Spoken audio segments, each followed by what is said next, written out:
ప్రేమించేదను ఎల్లప్పుడు ప్రేమించేదను ప్రభువా, నా పైన కృపను చూపి నన్నాదుకొంటివే.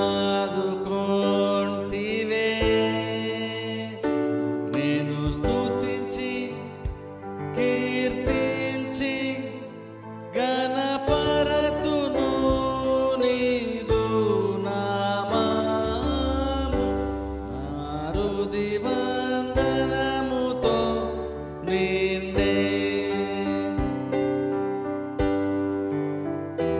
ప్రేమించేదను ఎల్లప్పుడు ప్రేమించేదను ప్రభువా, నా పైన కృపను చూపి నన్నాదుకొంటివే.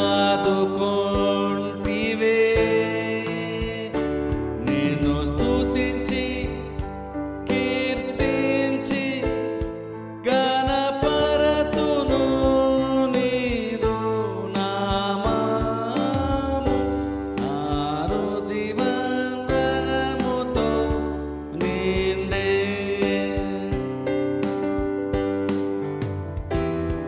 నా హృదయం నా ఆత్మ నా మనస్సు నీ సొంతం, కల్వారి సిలువలోన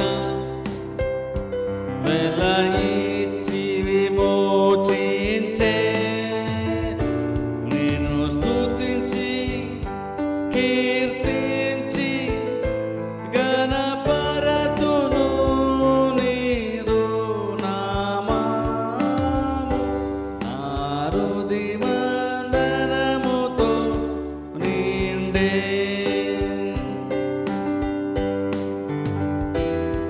నా హృదయం నా ఆత్మ నా మనస్సు నీ సొంతం, కల్వారి సిలువలోన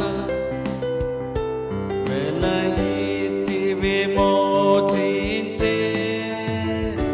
నేను స్తుతించి కీర్తించి గణపరతును నీదు నామము, నారుది వందనముతో నిండే.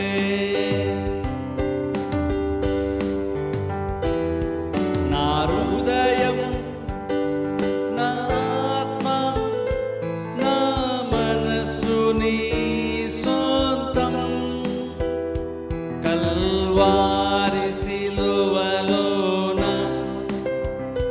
వెల ఇచ్చి విమోచించే. నేను స్తుతించి కీర్తించి గణపరతును నీదు నామము, నారుది వందనముతో నిండే.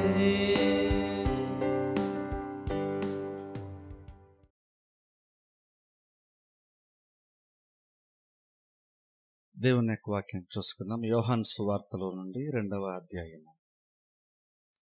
యోహాను సువార్తలో నుండి 2వ అధ్యాయము 11వ వచనం నేను చదువుతాను. యోహాను సువార్త 2వ అధ్యాయము, యోహాను సువార్త 2వ అధ్యాయము 11వ వచనం నేను చదువుతాను. గలిలయలోని కానాలో యేసు ఈ మొదట సూచక క్రియను చేసి తన మహిమను బయలుపరిచాను. అందువలన ఆయన శిష్యులు ఆయన యందు విశ్వాసముంచిరి. ఈ రోజున నేను ఈ వచనటువంటి మాటను బట్టి దేవుని యొక్క వాక్యం మనం చూసుకున్నాం. ఆయన తన మహిమను కనపరచను అని ఇక్కడ మనం చూస్తున్నాం. దాన్ని బట్టి ఈ రోజున వాక్యం మనం చూద్దాం. దేవుని యొక్క మహిమను చూడటం గురించి దేవుని యొక్క వాక్యంలో కొన్ని విషయాలు ఈరోజు నేను బోధిస్తాను. అలాగే మరలా నెక్స్ట్ వీక్ కూడా కొన్ని విషయాలు దీని గురించి నేను బోధిస్తాను.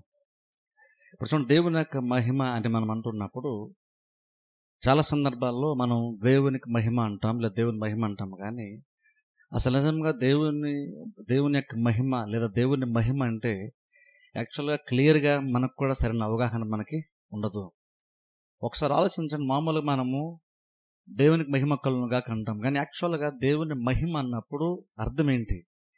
మనం దేవుని మహిమను మనం పిలుస్తున్నాము కూడా చాలా సందర్భాల్లో మనకి ఒక క్లారిటీ ఉండదు. కాకపోతే ఏంటంటే ఇది సంఘాల్లో అలవాటైనటువంటి కొన్ని పదాలు కాబట్టి మనం తరచుగా వాటిని వాడేస్తుంటాం.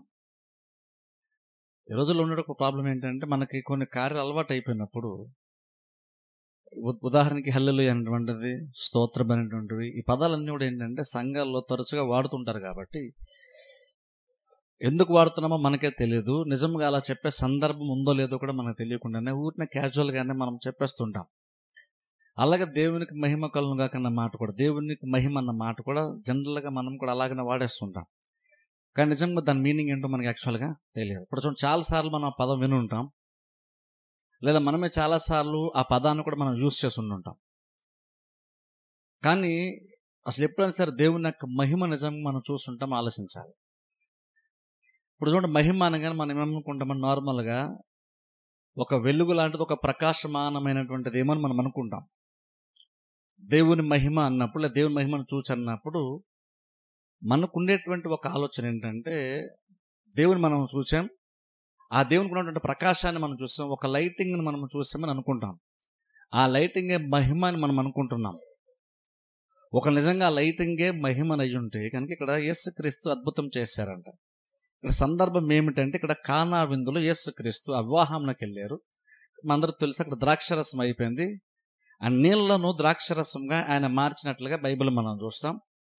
అయితే అద్భుతం జరిగిన తర్వాత బైబిల్ మనం చెప్తున్న మాట ఏంటంటే, ఆయన ఈ సూచక క్రియను చేసి ఆయన తన మహిమను కనపరిచారు. యేసుక్రీస్తు అంటే ఈ సూచక క్రియను చేసి, లేదా ఒక అద్భుతాన్ని ఆయన చేసి తన మహిమను ఆయన కనపరిచారు. ఇప్పుడు ఆ ఒక్క వచనంలో మనకి ఏమర్థమవుతుందంటే, ఒక అద్భుతమును చూడటం వేరు, ఆ అద్భుతము ద్వారా దేవుని యొక్క మహిమను చూడటము వేరు. సూచక క్రియ యేసుక్రీస్తు చేశారు, లేదా అద్భుతం చేశారు. కానీ బైబిల్ చెప్తున్న మాట అంటే, ఈ సూచక క్రియ ద్వారా లేదా అద్భుతము ద్వారా దేవుడు తన మహిమను కనపరిచాడు. అంటే ఇప్పుడు చూడండి, అద్భుతము చేసేసాడు ఆయన, తన మహిమను కనపరిచాడు. అంటే ఆయన అద్భుతం చేశాడని కాదు, అద్భుతం చేశాడు అన్నది బైబిల్ ఏం చెప్తుంది అంటే, ఆయన సూచక్రియ జరిగించాడు. దాన్ని చేయటం ద్వారా ఆయన తన మహిమను కనపరిచాడు. అంటే అద్భుతం అనేటువంటిది ఒక కార్యం అయితే, అద్భుతము ద్వారా కొన్ని విషయాలు ప్రజలకు బయలుపరచడం అనేటువంటిది మహిమ. అలాగంటే అద్భుతము చేసిన తర్వాత క్రీస్తు అద్భుతము ద్వారా ఆయన తన మహిమను బయలుపరచడం బైబిల్ మనం చూస్తున్నాం. అంటే అర్థం ఏంటంటే, అద్భుతం ఎందుకు జరిగింది అంటే, అక్కడ ఒక ప్రాబ్లం వచ్చింది, లేదా అక్కడ ఒక లోటు ఉంది కాబట్టి క్రీస్తు అక్కడ అద్భుతాన్ని చేశారు. అద్భుతం ఎందుకు చేశారు అంటే, ఒక సమస్యను తీర్చడానికి ఆయన చేశారు, ఒక లోటును ఆయన భర్తీ చేయడానికి అద్భుతం చేశారు, కొంతమంది యొక్క గౌరవాన్ని నిలబెట్టడానికి క్రీస్తు అద్భుతం చేశారు, అవసరత తీర్చడానికి దేవుడు అద్భుతం చేశాడు, మంచిదే. కానీ అది అక్కడితో అయిపోలేదు. ఆ అద్భుతము చేసిన తర్వాత దేవుడు తన మహిమను కనపరిచాడు. ఇప్పుడు ఇది ఎక్స్ట్రా. ఇది అద్భుతం ఎందుకు చేసింటే, అది అవసరత వచ్చింది కాబట్టి అద్భుతం చేశారు. అద్భుతం చేయగానే అక్కడితో అయిపోయింది, ప్రాబ్లం సాల్వ్ అయిపోయింది. కాబట్టి ఇక అంతకుమించి ఏమీ లేదులే. ఎందుకంటే వాళ్ళు తీసుకుని వెళ్తూ ఉండగా నీళ్ళు ద్రాక్షరసంగా మారింది. ఒక అద్భుతం జరిగిపోయింది కాబట్టి ఇంకా అంతకుమించి మనం తెలుసుకోవడానికి ఏమీ లేదు. అద్భుతం మనం చూసేసాం, అది ఎక్స్పీరియన్స్ చేసాం, అయిపోయింది అనుకుంటాం, ప్రాబ్లం సాల్వ్ అయిపోయింది అనుకుంటాం. కానీ ఇక్కడ మనం చూస్తే ఆ ప్రాబ్లం సాల్వ్ అయిపోయింది, కానీ అది సాల్వ్ చేసిన తర్వాత బైబిల్ చెప్తున్న మాట ఏంటంటే, యేసుక్రీస్తు అంటే తన మహిమను ఆయన కనపరిచాడు. అంటే అర్థం ఏంటంటే, అక్కడ ఏదో యేసుక్రీస్తు ఏదో వెలుగుగా ప్రకాశమానంగా ఏమో అక్కడ వారికి కనబడలేదు. అంతా చాలా నార్మల్గానే యేసుక్రీస్తు అద్భుతం చేయకముందు ఎలా కనబడ్డాడో భౌతికమైన నేత్రాలకి ఇప్పుడు కూడా అలాగనే కనబడ్డాడు ఆయన. కానీ అక్కడ ఎక్స్ట్రా ఇంకేదో జరిగింది. అద్భుతం కళ్ళ ముందు జరగటం మనకు బహుశా తెలుస్తుందేమో, ఆ కళ్ళ ముందు అద్భుతం జరిగిన అందరికీ అది తెలుస్తుంది, అందరికి బహుశా అర్థమవుతుంది. కానీ అక్కడ యేసుక్రీస్తు ఒక అద్భుతం చేసిన తర్వాత ఆయన ఎవరో ప్రజల్లోకి ఆయన కనపరిచాడట. ఇప్పుడు చూడండి, అక్కడ అది చాలా ప్రాముఖ్యం. అక్కడ అద్భుతం చేయడం వేరు, ఆయన ఎవరో చూపించడం వేరు. అందరూ అద్భుతాలు చూస్తారేమో, కానీ అందరూ అలాగానే దేవుని యొక్క మహిమను చూస్తారన్న గ్యారంటీ ఏమీ లేదు. మన అవసరాలు తీర్చబడతాయి. నీ అవసరత తీరింది, నీకు సరిపోయింది, అమ్మాయి నీ ప్రాబ్లం సాల్వ్ అయిపోయిందని అనుకుంటున్నావు. కానీ అద్భుతం ఒక మించి ఇంకేదన్నా మనము దేవుని గురించి మనము చూడగలిగామో, అర్థం చేసుకోగలిగామని ఆలోచించాలి. ఇప్పుడు నిజంగా అది అంత అవసరమా? అద్భుతం చూడడం, ఆ దేవుని యొక్క మహిమను చూడడం నిజంగా అంత అవసరం మనకంటే, యాక్చువల్గా దేవుడు తన మహిమను కన్నపరచుకోవడానికి ఇష్టపడుతున్నటువంటి దేవుడు. దేవుడు ఊరికనే మన ప్రాబ్లం సాల్వ్ చేసుకుంటూ ఒక ప్రాబ్లంకి సొల్యూషన్ లాగా దేవుడు చేసుకుంటూ వెళ్ళిపోవడం కాదు. దేవుడు అది చేస్తాడు, కానీ అది ఎందుకు చేస్తాడంటే దానికంటే అద్భుతం కంటే గొప్ప కార్యాన్ని ప్రజలకు తాను బయలుపరచడానికి అద్భుతాలు దేవుడు చేస్తాడు. దేవునికి అద్భుతాలు చేయడమే పెద్ద ఇష్యూనే కాదు. దేవునికి ఆయన చాలా ఈజీగా కార్యాలను దేవుడు జరిగిస్తాడు. అద్భుతాలను దేవుడు చాలా ఈజీగా చేస్తాడు. ఇప్పుడు అద్భుతం జరిగినప్పుడు బహుశా అందరూ చూస్తారు. ఆయన విశ్వాసం ఉంచినటువంటి వాళ్ళు కూడా దేవుడు ఒక అద్భుతం చేస్తే చాలా మంది చూస్తారు, చాలా మంది దాన్ని అర్థం చేసుకుంటారు. కానీ కొంతమంది బహుశా విశ్వాసము ఉంచుతారు. అద్భుతము భౌతికమైనటువంటిది కాబట్టి జరిగినప్పుడు అందరూ చూస్తారు. కానీ అద్భుతమును దాటి అద్భుతము చేసినటువంటి ఆయనను, ఆయనకు ప్రత్యేకతను చూసేటువంటి వాళ్ళు, ఆయన యొక్క మహిమను అర్థం చేసుకున్న వాళ్ళు మాత్రం చాలా తక్కువ మందే ఉంటారు. ఇప్పుడు మనం అద్భుతము చూసాం కాబట్టి దేవుని యొక్క మహిమను చూసామనేం కాదు. అక్కడ అందరూ అద్భుతమును ఎక్స్పీరియన్స్ చేశారు అక్కడ. కానీ బైబిల్ చెప్తున్న మాట, నేను అద్భుతం మాత్రమే చేయలేదు, అద్భుతం ద్వారా ఆయన తన మహిమను ఆయన కనపరిచారట. ఆ మహిమను కనపరచడం బట్టి శిష్యులు దాన్ని చూశారట. దానిని చూశారు కాబట్టి ఆయనందు విశ్వాసం ఉంచారట. అంటే బహుశా నేను ఏమనుకుంటానంటే, వాళ్ళు శిష్యులుగా ఆల్రెడీ పిలువబడుతున్నారు, వాళ్ళు శిష్యులే కాబట్టి ఆ శిష్యులు ఆయన విశ్వాసం ఉంచారు. కొంతమంది విశ్వాసం ఉంచారు, వాళ్ళు ఆయన శిష్యులని బైబిల్ లేదు, ఆయన శిష్యులు ఆయన విశ్వాసం ఉంచారు. అంటే అర్థం ఏంటంటే అప్పటికి బహుశా యేసుక్రీస్తుతో పాటు వాళ్ళు వెంబడిస్తున్నారు, శిష్యులుగా ఉన్నారు వాళ్ళు. కానీ ఇప్పుడు కొత్తగా అద్భుతం ద్వారా వాళ్ళు ఇంకేదో దేవుడు బయలుపరిచినటువంటి కార్యాన్ని వాళ్ళు చూశారు కాబట్టి ఇప్పుడు వారు బహుశా విశ్వాసంలో ఇంకా కొంచెం ఎక్కువ బలపడ్డారు. వాళ్ళు విశ్వాసం ఉంచారంటే అక్కడే వాళ్ళు ఫస్ట్ స్టెప్ వేసారని కాదు, బహుశా వాళ్ళు విశ్వాసంలో కొనసాగుతున్నారు. కానీ ఇంకా ఎక్కువ బెటర్గా వారు విశ్వాసంలో బహుశా వాళ్ళు అభివృద్ధి చెందుంటారు. అందుకే విశ్వాసం ఉంచారని బైబిల్ మనం చూస్తున్నాం. అంటే అర్థం ఏంటంటే అద్భుతం చూసినంత మాత్రం మనం విశ్వాసం ఉంచుతాను గ్యారంటీ లేదు. దేవుని యొక్క మహిమ అనేటువంటిది అద్భుత కార్యం కంటే గొప్పది. మహిమకరమైనటువంటి దేవుడు, మహిమతో ఉన్నటువంటి దేవుడు అద్భుతాలు చేస్తాడు. అద్భుతాలు దేవుడు చేశాడు కాబట్టి దేవుడికి మహిమ ఉందని కాదు. అద్భుతాలు చేయకుండా కూడా ఇంకొను దేవుడు మహిమ కలిగినటువంటి వాడే. నీ జీవితంలో నువ్వే అద్భుతము పొందుకోకుండా కూడా ఉన్నా సరే ఇంకొను దేవుడికి మాత్రం మహిమలో తగ్గేదేమీ ఆయనకి లేదు. జస్ట్ నీ జీవితంలో ఆయన కొన్ని కార్యాలు చేయలేదు కాబట్టి దేవునికి మహిమ లేదు అని అనుకోవడానికి వీలు లేదు. దేవుణ్ణి ఎప్పుడైనా సరే దేవుణ్ణి దేవుడిగా అర్థం చేసుకోవాలి, కానీ నీ ఎక్స్పీరియన్స్తో దేవుణ్ణి అర్థం చేసిన ప్రయత్నం మనము చేయకూడదు. కొన్నిసార్లు మన ఎక్స్పీరియన్స్ ఫాల్స్ అవుతుంది, కొన్నిసార్లు దేవుని గురించి మనకు వేరేగా అర్థం కావచ్చు. అందుకే నేను ఎక్స్పీరియన్స్ అర్థం చేసిన ప్రయత్నం చేయకూడదు. దేవుణ్ణి ఎప్పుడు కూడా దేవుని దేవుడిగానే తెలుసుకోవడం గురించి ఆలోచించాలి. నీకు దేవుడి గురించి నీకేం అర్థమైందని ఇష్యూ కాదు ఇక్కడ. అసలు యాక్చువల్గా దేవుడు ఏమై ఉన్నాడు అనేటువంటి తెలుసుకోవడానికి ప్రయత్నం చేస్తే అప్పుడు దేవుడు తాను ఎలాంటి వాడో బయలుపరుస్తాడు. ఎంతసేపు మనము మన ఎక్స్పీరియన్స్ మాత్రం ముందు పెట్టుకొని నీకున్నటువంటి అనుభవంతో దేవుని అర్థం చేసిన ప్రయత్నం చేస్తే బహుశా నీ ఎక్స్పీరియన్స్ అర్థం చేసుకుంటావు, కానీ నువ్వు నిజంగా దేవుణ్ణి దేవుడిగా నువ్వు అర్థం చేసుకోలేవు. ఇప్పుడు ఇక్కడ చూడండి, పెద్దగా మహిమకరంగా అంటే నార్మల్గా దేవుని మహిమ అని మనం అంటున్నప్పుడు నార్మల్గా మన మనసులోకి ఎలాంటి కార్యాలు, ఎలాంటి దృశ్యం అయితే మన మైండ్లో ఏర్పడుతుందో అలాంటిది ఇక్కడ భౌతికంగా ఏమీ జరగలేదు. ఎందుకంటే బైబిల్ మనం చూస్తే యాక్చువల్గా వాళ్ళంట నీళ్లను అలా తీసుకుని వెళ్ళి సర్వ్ చేస్తూ ఉండగా నీళ్ళు ఎక్కడో మధ్యలో ద్రాక్షరసంగా మారిపోయిందంట. అది వాళ్ళ కళ్ళ ముందు కూడా యాక్చువల్గా టక్కని జరిగింది కూడా కాదు. అలా నీళ్ళు ఉన్నాయి, సడన్గా అదొక కలర్ మారిపోయి ద్రాక్షరసంగా మారిపోయిందని కూడా మనం చెప్పలేం. ఎందుకంటే అది వెళ్తూ ఉండగా జరిగిందంట. అంటే అది స్లోగా వాళ్ళకి స్టార్ట్ అయిన దగ్గర నుండి అక్కడికి వెళ్ళి సర్వ్ చేసే వాళ్ళు ఎక్కడో మధ్యలో మారిపోయింది. అది ఎక్కడ ఏ పాయింట్లో అది మారింది ఎవరికి కూడా తెలియదు. కానీ బైబిల్ చెప్తున్న మాట అంటే ఎప్పుడు అద్భుతం స్టార్ట్ అయింది ఎవరికీ తెలియదు. కానీ బైబిల్ అక్కడ చెప్తున్న మాట అంటే దేవుడు తన మహిమను కనపరిచాడు. దేవుడు తన మహిమను కనపరిచాడు. అది యాక్చువల్గా కనపరిచాక శిష్యులు అది చూశారు. ఇప్పుడు చూసి టక్కన పడిపోలేదు వాళ్ళు. అంటే అర్థం ఏంటి, ఇది భౌతికంగా ఇది వెలుగు సంబంధమైంది కూడా ఏది కూడా ఇది కాదు. ఇది యాక్చువల్గా ఆత్మ సంబంధం. ఏదో హృదయంలో వాళ్ళకి ఒక రకమైన గ్రహింపు బోసి వచ్చింది. అందుకని వాళ్ళు దేవుని ఇంకా విశ్వాసము ఉంచారు. ఈ రోజులో చూడండి, మనం కూడా ఇప్పుడు దేవుని మహిమ అనగానే మనం ఏదో భౌతికమైన ఎక్స్పీరియన్స్ కోసం మాట్లాడలేదు. ఈ కళ్ళతో చూసి ఏదో వెలుగు లాంటిది ఏదో చూసేసి మనం వెనక్కి పడిపోవడం అలాంటి అనుభవం గురించి చెప్పట్లేదు. నన్ను అడిగితే దేవుని మహిమ చూడాలంటే ఇంకా అది నేను అనుకుంటాను. అలాగా ఏదో మనం చూడలేనటువంటిది ఏదో కళ్ళతో చూసాం కాబట్టి కొంచెం ఇబ్బంది పడ్డాము, పడిపోయాము అంటే అది యాక్చువల్ అంటాను దేవుని మహిమను చూడడం బహుశా నువ్వు చాలా అల్పమైనటువంటి ఒక ఎక్స్పీరియన్స్ అంటాను అది. ఎందుకంటే బహుశా అలా చాలా మంది అలా చూసి పడిపోయిన వాళ్ళు ఉంటారేమో, కానీ అలా కళ్ళారా దేవుడు నేరుగా చూశారు కాబట్టి వాళ్ళకి దేవుని గురించి అంత అర్థమైపోయిందని ఏమీ లేదు. ఎగ్జాంపుల్ పౌలు చూడండి, దమస్కు రోడ్లో వెళ్తూ ఉన్నాడు.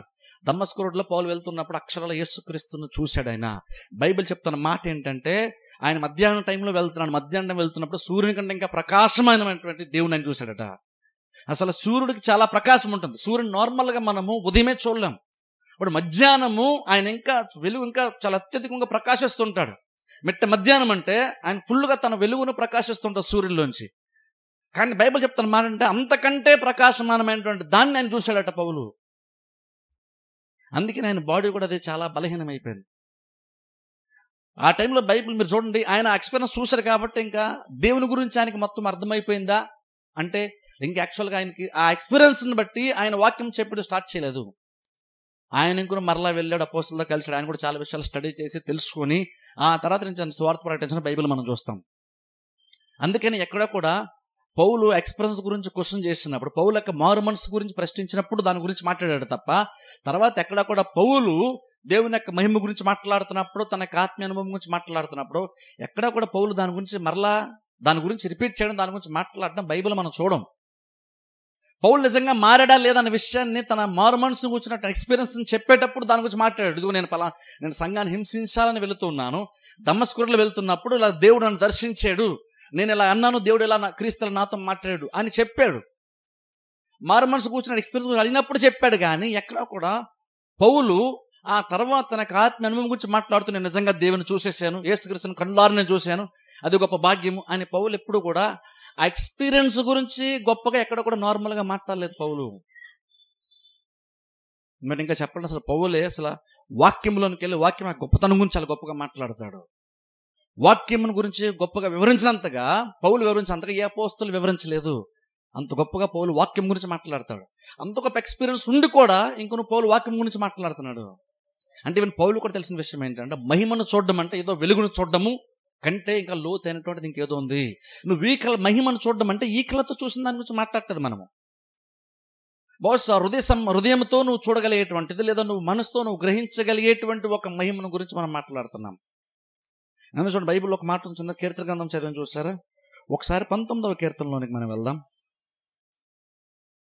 19వ కీర్తన మొదటి వచనము. 19వ కీర్తన మొదటి వచనం నేను చదువుతాను చూడండి. ఆకాశములు దేవుని మహిమను వివరించుచున్నవి, అంతరిక్షము ఆయన చేతి పనిని ప్రచురపరచుచున్నది. సరే, ఆకాశములు దేవుని మహిమను వివరించుచున్నవి. ఆకాశం అనేటువంటిది మనం మామూలుగా చూసినప్పుడు అది కేవలం దేవుని సృష్టిగా మాత్రమే మనం చూస్తాం. కానీ ఇక్కడ కీర్తనకారుడు అయితే ఆకాశాన్ని చూసినప్పుడు ఆయనకి కొంచెం బహుశా లోతుగా ఆయన చూశాడు, లోతుగా బహుశా ఆలోచించాడు. అలా ఆలోచించడానికి అర్థం ఏంటంటే ఇది ఆకాశం దేవుని యొక్క సృష్టి అని అంటలేదు. ఈ ఆకాశం ఎంత అద్భుతంగా చూసారు, దేవుని యొక్క సృష్టి అండి అన్నా అది కొంతవరకు ఓకే. కానీ ఇక్కడ భక్తులు ఏమన్నాడంటే ఆకాశం అనేటువంటి దేవుని యొక్క మహిమను వివరిస్తుంది. ఆకాశం అంటే దేవుని యొక్క మహిమను వివరిస్తుంది అంటున్నాడు. అంటే ఈవెన్ సృష్టి కూడా డైరెక్ట్ గాను ఇండైరెక్ట్ గాను దేవుని యొక్క మహిమను ప్రచారం చేస్తుందంట. దేవుడు ఉన్నాడని చెప్తున్నాను కదా, దేవుని యొక్క మహిమను, దేవుని యొక్క గొప్పతనాన్ని, దేవుడు యాక్చువల్గా ఏమై ఉన్నాడో దాన్ని సృష్టి కూడా తెలియజేస్తుంది. అందుకని రోమపత్రికలో పౌలు కూడా మాడుతూ, రోమపత్రిక మొదటి అధ్యాయం మనం చూస్తే పౌలు ఏమని అంటాడు, దేవుడు ఉన్నాడో లేదో తెలుసుకోవాలంటే సృష్టిని చూస్తే మనకు తెలిసిపోతుంది దేవుడు అనేటువంటి వాడు ఉన్నాడని పౌలు మాట్లాడతాడు మొదటి అధ్యాయంలో. సృష్టి దేవుని యొక్క మహిమను వివరిస్తుంది, ప్రచురం చేస్తుంది. అంటే ఈవెన్ మహిమ అనేటువంటిది మనం భక్తుడు ఏంటంటే ఆకాశం చూసినప్పుడు ఆకాశంలో దేవుని యొక్క మహిమను చూశాడు. జస్ట్ ఆకాశాన్ని చూడదైనా భక్తుడికి ఎలా అర్థమైంది, ఆకాశం కూడా దేవుని యొక్క మహిమను ప్రకటిస్తుంది, వివరిస్తుంది అన్న విషయం భక్తుడికి ఎలా అర్థమైంది అంటే బహుశా ఆకాశంలో కూడా దేవుని యొక్క మహిమను చూస్తుంటేనే ఈ మాట బహుశా ఒక మనిషి రాయగలుగుతాడు. ఈయన ఆకాశం చూసినప్పుడు ఎంత గొప్ప విశాలమైన ఆకాశాన్ని మాత్రమే ఆయన చూడలేదు, అది చూసినప్పుడు అక్కడ అందులో ఎక్కడో ఒక దగ్గర ఆయన దేవుని యొక్క మహిమను చూశాడు. కాబట్టి ఆకాశం అంటే దేవుడు నన్ను ప్రూవ్ చేస్తున్నట్లేదు, ఆకాశం దేవుని యొక్క మహిమను వివరిస్తుంది, ప్రచురం చేస్తుంది. ఈవెన్ సృష్టి కూడా తెలుపుతుందంట దేవుని యొక్క మహిమ ఏంటో సృష్టి తెలియజేస్తుంది. అది తెలియజేస్తున్నది అన్న విషయం భక్తుడు చూశాడు, అందుకే మాటను ఆయన రాశాడు. బట్ ఇంకా చెప్పండి చూడండి, యోహాను సువార్తలో ఒక మాట చాలా క్లియర్గా ఉంటుంది, చూద్దాం. యోహాను సువార్త 17వ అధ్యాయంలోకి వెళ్దాం. యోహాను సువార్త 17వ అధ్యాయం. స్వయంగా యేసుక్రీస్తు మాట్లాడిన మాట మనం చూస్తాం. యోహాను సువార్త 17వ అధ్యాయము 24వ వచనం నేను చదువుతాను. యోహాను సువార్తలో ఉండి 17వ అధ్యాయము 24వ వచనం నేను చదువుతాను. యోహాను సువార్త 17:24. తండ్రి, నేను ఎక్కడ ఉందును అక్కడ నీవు నాకు అనుగ్రహించిన వారును నాతో కూడా ఉండవలననియు, ఇక్కడ గమనించండి, నీవు నాకు అనుగ్రహించిన నా మహిమను వారు చూడవలననియు కోరుచున్నాను. ఇక్కడ యేసుక్రీస్తు ఇక్కడ స్వయంగా ఒక రకంగా ప్రార్థన చేస్తున్నారు తండ్రికి, లేదంటే ఆయన బహుశా ఆశపడుతూ ఆ విషయాన్ని తండ్రితో మాట్లాడుతున్నారు. అలా మాట్లాడుతూ యేసుక్రీస్తు చెప్తున్నటువంటి మాట ఏంటో తెలుసా? అన్నారు, నేను ఎక్కడికైతే నేను వెళ్ళబోతున్నానో అక్కడ వీరు కూడా నాతో పాటు అక్కడ రావాలని, అక్కడ నాతో పాటు వారు ఉండాలని నేను కోరుకుంటున్నాను. అంటే ఈయన యాక్చువల్గా త్వరలో పరలోక రాజ్యానికి వెళ్ళిపోతారు కాబట్టి ఆ చివరిలో జరిగేటువంటి ఆ కార్యం గురించి ఆయన మాట్లాడితే ఏమంటున్నారంటే, ఆయన ఆశపడుతున్నారు అంటున్నారు. ఏంటి ఆశ అంటే, నేను ఎక్కడైతే వెళ్ళి ఒక దినాన ఒక టైం వచ్చినప్పుడు నేను పరలోకంలో కూర్చుంటానో, నేను ఉన్న చోటునే వీళ్ళు కూడా నాతో పాటు ఉండాలని కోరుకుంటున్నాను. ఇప్పుడు అదొకటేనా పోనీ అంటే, దాంతోపాటు ఏమంటున్నారంటే, వారు నా మహిమను చూడాలని ఆయన కోరుకుంటున్నారట. ఇప్పుడు చూడండి, అంటే ఇదేదో మనము చూద్దామని మనం ఆశపడుతున్నామని కాదు. ఇప్పుడు ఇది ఎందుకు అంత ఇంపార్టెంట్? ఇప్పుడు నిజంగా దీని గురించి అసలు తెలుసుకోవడం అవసరమా? మనము దేవుని మహిమను చూడడం అది తెలుసుకోవాలి, నిజంగా అవసరమా? దేవుడు కావాలంటే తెలియజేస్తా, లేదంటే లేదు. ఆయన కనపరచను కనపరుస్తా, లేకపోతే లేదు. అది పెద్ద ఇష్యూ ఏంటని మనం బోస్ అనుకుంటాం. కానీ యాక్చువల్ నిజంగా ఇక్కడ యేసుక్రీస్తు ఆయన మాట్లాడుతూ ఆ విషయం ప్రార్థన చేశారు. ఎందుకు చెప్పని చూస్తారు, ఈ ప్రార్థన చేస్తున్నప్పుడు ఎక్కడ రహస్యంగా వెళ్ళి ఆయన ప్రార్థన చేయలేదు. శిష్యులతో పాటుగా ఉంటుండగా అని ఆయన సడన్గా కొన్ని విషయాలు బోధిస్తూ సడన్గా ఆయన ప్రార్థనలో షిఫ్ట్ అయ్యి ప్రార్థన చేస్తూ విషయాన్ని తెలియజేశారు. ఈ ప్రార్థన చేస్తున్నప్పుడు శిష్యులు కూడా ఉన్నారు, శిష్యులు కూడా విన్నారు ఆ మాట. వాళ్ళు వినాలనే క్రీస్తు ప్రార్థన కూడా చేశారు. యాక్చువల్గా చెప్పాలంట, ఇప్పుడు వాళ్ళు ఏం వినాలని ప్రార్థన చేసిన అర్థం ఏంటంటే, ఆయన ఏం కోరుకుంటున్నాడో, తండ్రిని ఏం అడుగుతున్నాడో అది శిష్యులకు అర్థం అవ్వాలని ఆయన ప్రార్థన వాళ్ళ ముందే వాళ్ళకి వినబడేట్లుగా చేశారు. అందులో పాయింట్ ఏంటంటే, ఇక్కడ మన సబ్జెక్ట్ బట్టి చూసిన పాయింట్ ఏంటంటే, వారు నా మహిమను చూడాలని క్రీస్తు ఆశపడ్డారు. అంటే అర్థం ఏంటంటే, ఇదేదో మహిమను మనం చూద్దామని ఏదో మనుష్య రీతిగా దేవుడు ఎలాంటి వాడు మనకు అర్థం అవ్వాలని మనం అనుకున్నాం కాబట్టి, మనం చూడాలనిపించింది కాబట్టి, మనకేదో ఆశ కలిగింది కాబట్టి మనం చూడడానికి అనుకుంటున్నామని కాదు. యాక్చువల్గా తన మహిమను దేవుడు కనపరచడానికి ఇష్టపడుతున్నాడట. అంటే అర్థం ఏంటంటే, యోహాను సువార్తలో మనందరూ చూసిన అద్భుతం జరిగినప్పుడు అక్కడ కేవలం అద్భుతం చేయడం కోసం క్రీస్తు అద్భుతం చేయలేదు. అక్కడ తన మహిమను కనపరచడానికి క్రీస్తు అద్భుతాన్ని చేశారు. ఇప్పుడు క్రీస్తు ప్రార్థన చేస్తున్నారు ఏమనంటే, వారు నా మహిమను చూడాలి. ఇప్పుడు ఎక్కడో చెప్తున్నా, మహిమ చూడడం అంటే ఏదో వెలుగును చూడడం గురించి మాట్లాడలేదు, అంతకంటే గొప్ప దాని గురించి మనం మాట్లాడుతున్నాం.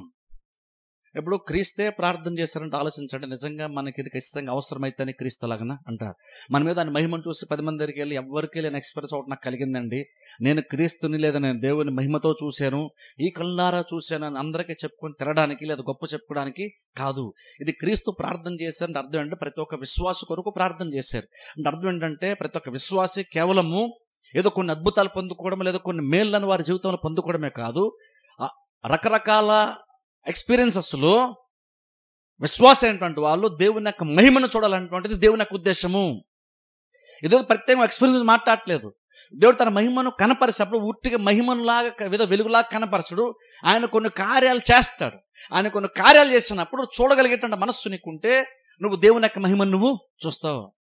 అందుకని చూడండి, లాజరు చనిపోయినప్పుడు కూడా చూడండి, అక్కడ ఆ స్థితిలో చూస్తారు, నమ్మితే దేవుని యొక్క మహిమను చూస్తావు, నమ్మితే లాజరు భర్తను నువ్వు చూస్తావు అనలేదు, నమ్మితే నువ్వు లాజరును చూస్తావు అనలేదు, నమ్మితే దేవుని యొక్క మహిమను నువ్వు చూస్తావు. అంటే అర్థం ఏంటంటే, ఇది లాజరును లేపడం కంటే ఇంకా గొప్పది ఇంకేదో అక్కడ జరిగింది. అది నువ్వు చూడాలంటే నువ్వు విశ్వాసం ఉంచితే నువ్వు దేవుని యొక్క మహిమను నువ్వు చూస్తాను క్రీస్తు అక్కడ చెప్పారు. అంటే అర్థం ఏంటంటే, మన అద్భుతం జరిగినప్పుడల్లా లేదా దేవుడు ఏదైనా మనకి సహాయం చేసినప్పుడల్లా దేవుని యొక్క సహాయం నాకు దొరికింది అని మాత్రం మనం చూడగలుగుతున్నాం. అంతమించి దేవుడు ఇంకేదో తెలియపరిచే ప్రయత్నం చేస్తున్నాడు. ఇక్కడ క్రీస్తు ప్రార్థన చేసి అంటున్నారు, నా మహిమను వారు చూడాలి. అంటే అర్థం ఏంటంటే, ఫస్ట్ ఆఫ్ ఆల్ అర్థం విషయం దేవుని యొక్క మహిమ మనం చూడొచ్చు అని అర్థమవుతుంది మనకి. అందుకని ఇక్కడ నా మహిమను వారు చూడాలంటున్నారు. అంటే దేవుడు చూపించడానికి కూడా ఇష్టపడుతున్న విషయం మనకి అర్థమవుతుంది.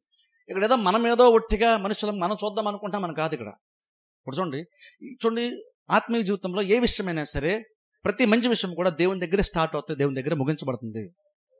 ప్రతి దేవుని దగ్గర స్టార్ట్ అవుతుంది. నువ్వేదో అనుకున్నావు కాబట్టి నువ్వు చూసేసావని కాదు, నువ్వేదో వెతికేసావు కాబట్టి నీకు దొరికేసిందని కాదు. జస్ట్ అనుకుందాం, ఒకవేళ నిజంగా కనుక వాక్యం వింటాము కాబట్టి దేవుని మహిమను చూడాలని నిజంగా మనకు అనిపించింది. సో ఏం చేస్తే, మనం ఎలాగ ఆలోచిస్తే, ఏం చేస్తే దేవుని యొక్క మహిమ మనం చూస్తామని బహుశా వాక్యం వింటున్నామో లేదా బైబిల్ చదివి అర్థం చేసుకున్నాము, అది చేసేస్తే దేవుని యొక్క మహిమ మనం చూసేస్తామా అంటే చూడండి, దేవుని మహిమను చూడడం అంటే అది ఎంత గొప్పదంటే, అది బైబిల్లోంచి 2-3 పాయింట్లు నీకు అర్థమైనాయి కాబట్టి వాటిని నువ్వు ఫాలో అయిపోతే నువ్వు ఆటోమేటిక్గా దేవుని యొక్క మహిమను చూసేస్తామని కాదు. ఫస్ట్ ఆఫ్ ఆల్ ఏంటంటే, అందరికీ చెప్పి చూసారా, ప్రతిదీ దేవుని దగ్గరే స్టార్ట్ అవుతుంది. అంటే అర్థం ఏంటంటే, నువ్వు దేవుని మహిమను చూడాలి, నువ్వు ఆశపడచ్చు. కానీ నువ్వు ఆశపడినంత మాత్రం నువ్వేదో కొన్ని కార్యాలు చేసేసినంత మాత్రం నువ్వు చూసేస్తావనేమి కాదు. ఎందుకంటే దేవుని యొక్క మహిమను చూడడం అటువంటిది మనిషిగా మన మీద ఆధారపడలేదు. యాక్చువల్గా మనకంటే ఎక్కువగా దేవుని మీద ఆధారపడింది. ఎందుకంటే అది ఆయనకు సంబంధించింది, అది ఆయన బయలుపరిస్తే మనం చూసేది. కాబట్టి నువ్వెంత వెతికినా, నువ్వెంత చూడాలనే ప్రయత్నం చేసినా, ఆయన గనక దాన్ని తెరవకపోతే, ఆయన చూపించకపోతే నీకు చూడడానికి ఏమీ లేదు. అంటే అర్థం ఏంటి, ఇక్కడ దేవుని యొక్క మహిమను చూడడం గురించి మనం మాట్లాడుతున్నప్పుడు మనం ఏదో చెడు గురించి మనం మాట్లాడట్లేదు, దేవుడు ఏదో చెడు గురించి మనం మాట్లాడుతున్నాం. మరి ఎందుకు తెలుసుకోవాలి అంటే, దేవుడు ఇలాగ బయలుపరచడానికి ఇష్టపడుతున్న విషయం నీకు ఇప్పుడు అర్థమైంది కాబట్టి ఇప్పుడు నువ్వు దాన్ని అర్థం చేసుకున్నావు, దాన్ని తెలిసే ప్రయత్నం చేస్తున్నావు, దాన్ని చూసే ప్రయత్నం నువ్వు అప్పుడు చేస్తావు. నువ్వు ఆశపడ్డావు కాబట్టి నీకు దొరికేస్తుందని కాదు. అక్కడ ఫస్ట్ మనం ఏం గుర్తుపెట్టుకోండి, దేవుడే దాన్ని బయలుపరచడానికి దేవుడు ఇష్టపడుతున్నాడు. అందుకంటే క్రీస్తు ఇక్కడ ప్రార్థన కూడా చేశారు. అందుకంటే చూడండి, మనకు ఫస్ట్ ఇక్కడ ఏంటంటే, దేవుని యొక్క మహిమను చూడాలంటే జస్ట్ నువ్వు ఈ కళ్ళతో నువ్వు ఏదో చూడడానికి ట్రై చేయొద్దు. దైవ మహిమను చూడాలంటే నీకు చూసేటువంటి నేత్రాలు, నీకు అర్థం చేసేటువంటి మనస్సు, హృదయం నీకు ఫస్ట్ ఆఫ్ ఆల్ నీకు ఉండాలి. ఇది కేవలం ఈ కళ్ళు నువ్వు తెరుచుకుంటే సరిపోదు. దేవుని యొక్క మహిమను చూడాలంటే జస్ట్ ఈ కళ్ళు నువ్వు తెరుచుకొని వెలుగుకుంటే నువ్వు చూసేస్తావని కాదు. ఎందుకంటే దేవుని యొక్క మహిమను మనం మాట్లాడుతున్నప్పుడు ఈ కళ్ళతో చూసే దాని గురించి మనం మాట్లాడలేదు, మనం ఆత్మలో గ్రహించేటువంటి దాని గురించి మనం మాట్లాడుతున్నాం. అంటే అర్థం ఏంటంటే, నువ్వు ఈ కళ్ళతో చూసేదానికంటే లోతైనటువంటిది కాబట్టి నీ కళ్ళ ముందు కనబడుతుందే ఉన్న విషయాన్ని ఎప్పుడు నువ్వు అనుకోవద్దు. అంతకంటే లోతుగా నువ్వు ఆలోచించగలిగితే, అంతకంటే లోతుగా నువ్వు స్టడీ చేస్తేనే నీకు దేవుని యొక్క మహిమ ఏంటో నీకు అర్థమవుతుంది. లేకపోతే నీకు అది అర్థము కాదు. ఫర్ ఎగ్జాంపుల్ చూడండి, లూకాసు వార్తకి వెళ్దాం ఒకసారి.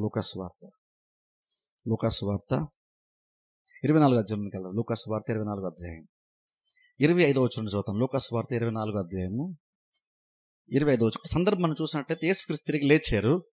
ఆయన తిరిగి లేచిన విషయం కొంతమంది స్త్రీలు చూశారు. ఆ విషయం సమాచారం అప్పుడే వెళ్తుంది, అందరికీ తెలుస్తుంది. ఇప్పుడు ఇద్దరు వ్యక్తులు ఇక్కడ ఏంటంటే, అయినటువంటి రోడ్లో నడుచుకుంటూ వాళ్ళు వెళ్తూ వాళ్ళు సంభాషిస్తున్నారు.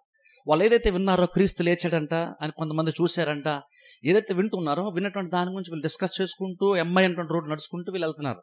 వీళ్ళు వెళ్తున్నప్పుడు సడన్గా మధ్యలో క్రీస్తు వచ్చి వాళ్ళతో పాటు జాయిన్ అవుతారు. వాళ్ళు నడుచుకుంటూ వెళ్తారు, వాళ్ళతో క్రీస్తు వచ్చారు, వాళ్ళతో కూడా మాట్లాడుతున్నారు క్రీస్తు కూడా. కానీ యాక్చువల్గా బైబిల్ చెప్తున్న మాట ఏంటంటే, వాళ్ళు యాక్చువల్గా క్రీస్తు అనే విషయం వాళ్ళకి అర్థం కాలేదు. ఎందుకు అర్థం కాలేదంటే, ఇంకా నువ్వు అక్కడ బైబిల్ మనం చూస్తే వాళ్ళ కన్నులు మూయబడిన మాట అక్కడ చూడండి, ఒక మాట 16 వచనం ఉంటుంది చూడండి. 24 అధ్యాయం 16 వచనంలో, అయితే వారు ఆయనను గుర్తుపట్టలేకుండా వారి కన్నులు మూయబడెను. ఇప్పుడు చూడండి, ఆయన గుర్తుపట్టలేక వారి కన్నులు మూయబడ్డాయి కాబట్టి వారు చూడలేదు. కానీ ఎవరు మనిషి అనుకొని మాట్లాడుకుంటూ వెళ్ళిపోతున్నారు, క్రీస్తు యొక్క పునరుద్ధానం గురించి మాట్లాడుకుంటూ వెళ్తున్నారు. అలా వెళ్తూ కొన్ని విషయాలు మాట్లాడుకున్నప్పుడు చూడండి, క్రీస్తు అక్కడ మనం ఆ సంభాషణ ఒకసారి చూద్దాం. 24 వచనం చదువుతాను చూడండి, లేదా 25వ వచనం చదువుతాను చూడండి. 25వ వచనం నేను చదువుతాను. ఇప్పుడు క్రీస్తు వారు అనేకమైన మాటలు మాట్లాడిన తర్వాత, క్రీస్తు కూడా కొన్ని విషయాలు మాట్లాడిన తర్వాత ఇప్పుడు క్రీస్తు రెస్పాండ్ అవుతూ చెప్తున్న మాట ఏంటో తెలుసు. 25వ వచనం నేను చదువుతాను చూడండి.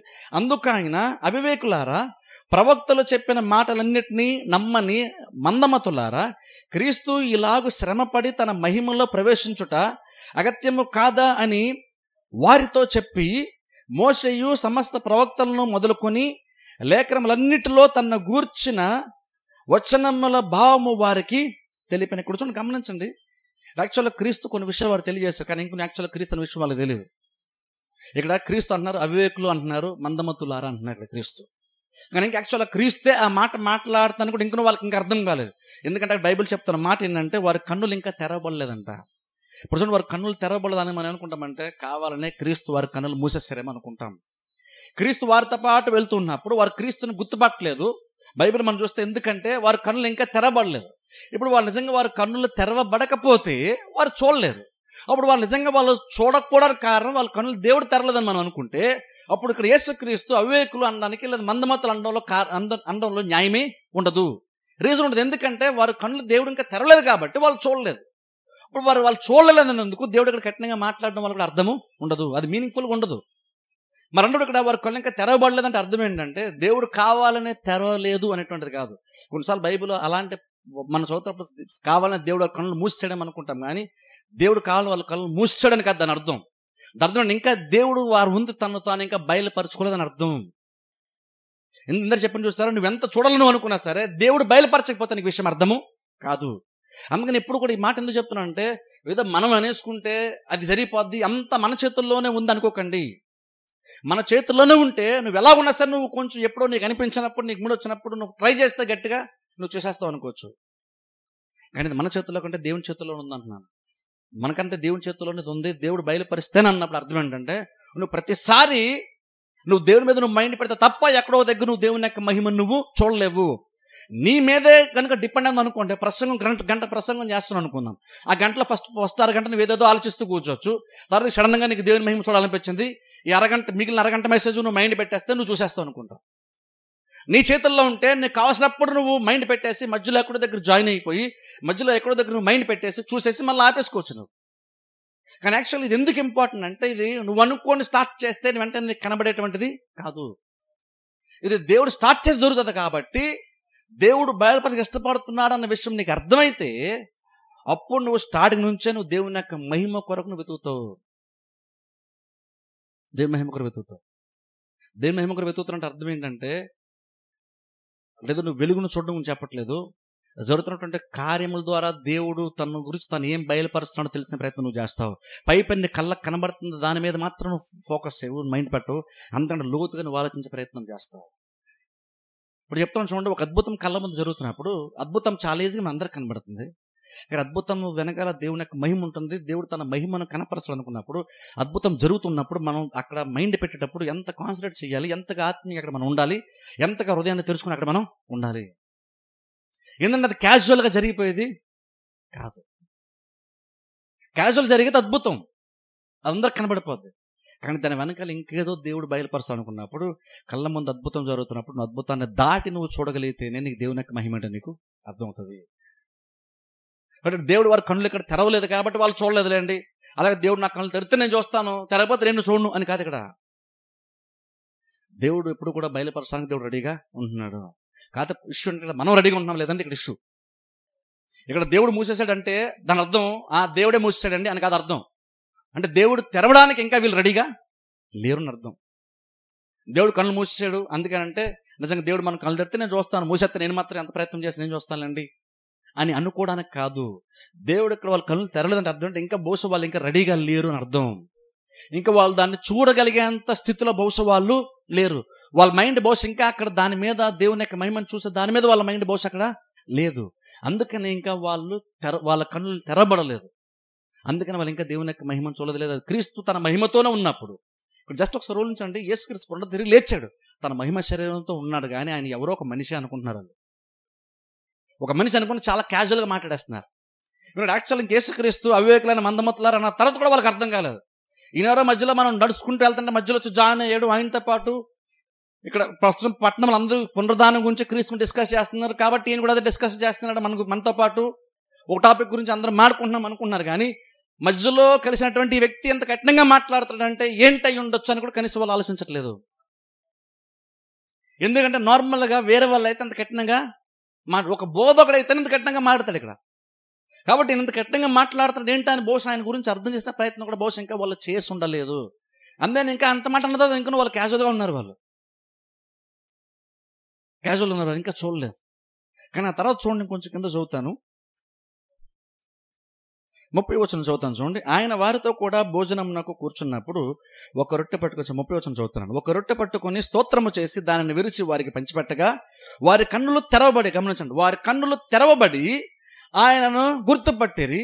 అంతటా ఆయన వారికి అదృశ్యం. చూడండి, వారి కన్నులు తెరవబడి, వారు తమ కన్నులు తెరిచి అని లేదు, వారి కన్నులు తెరవబడి ఉంది.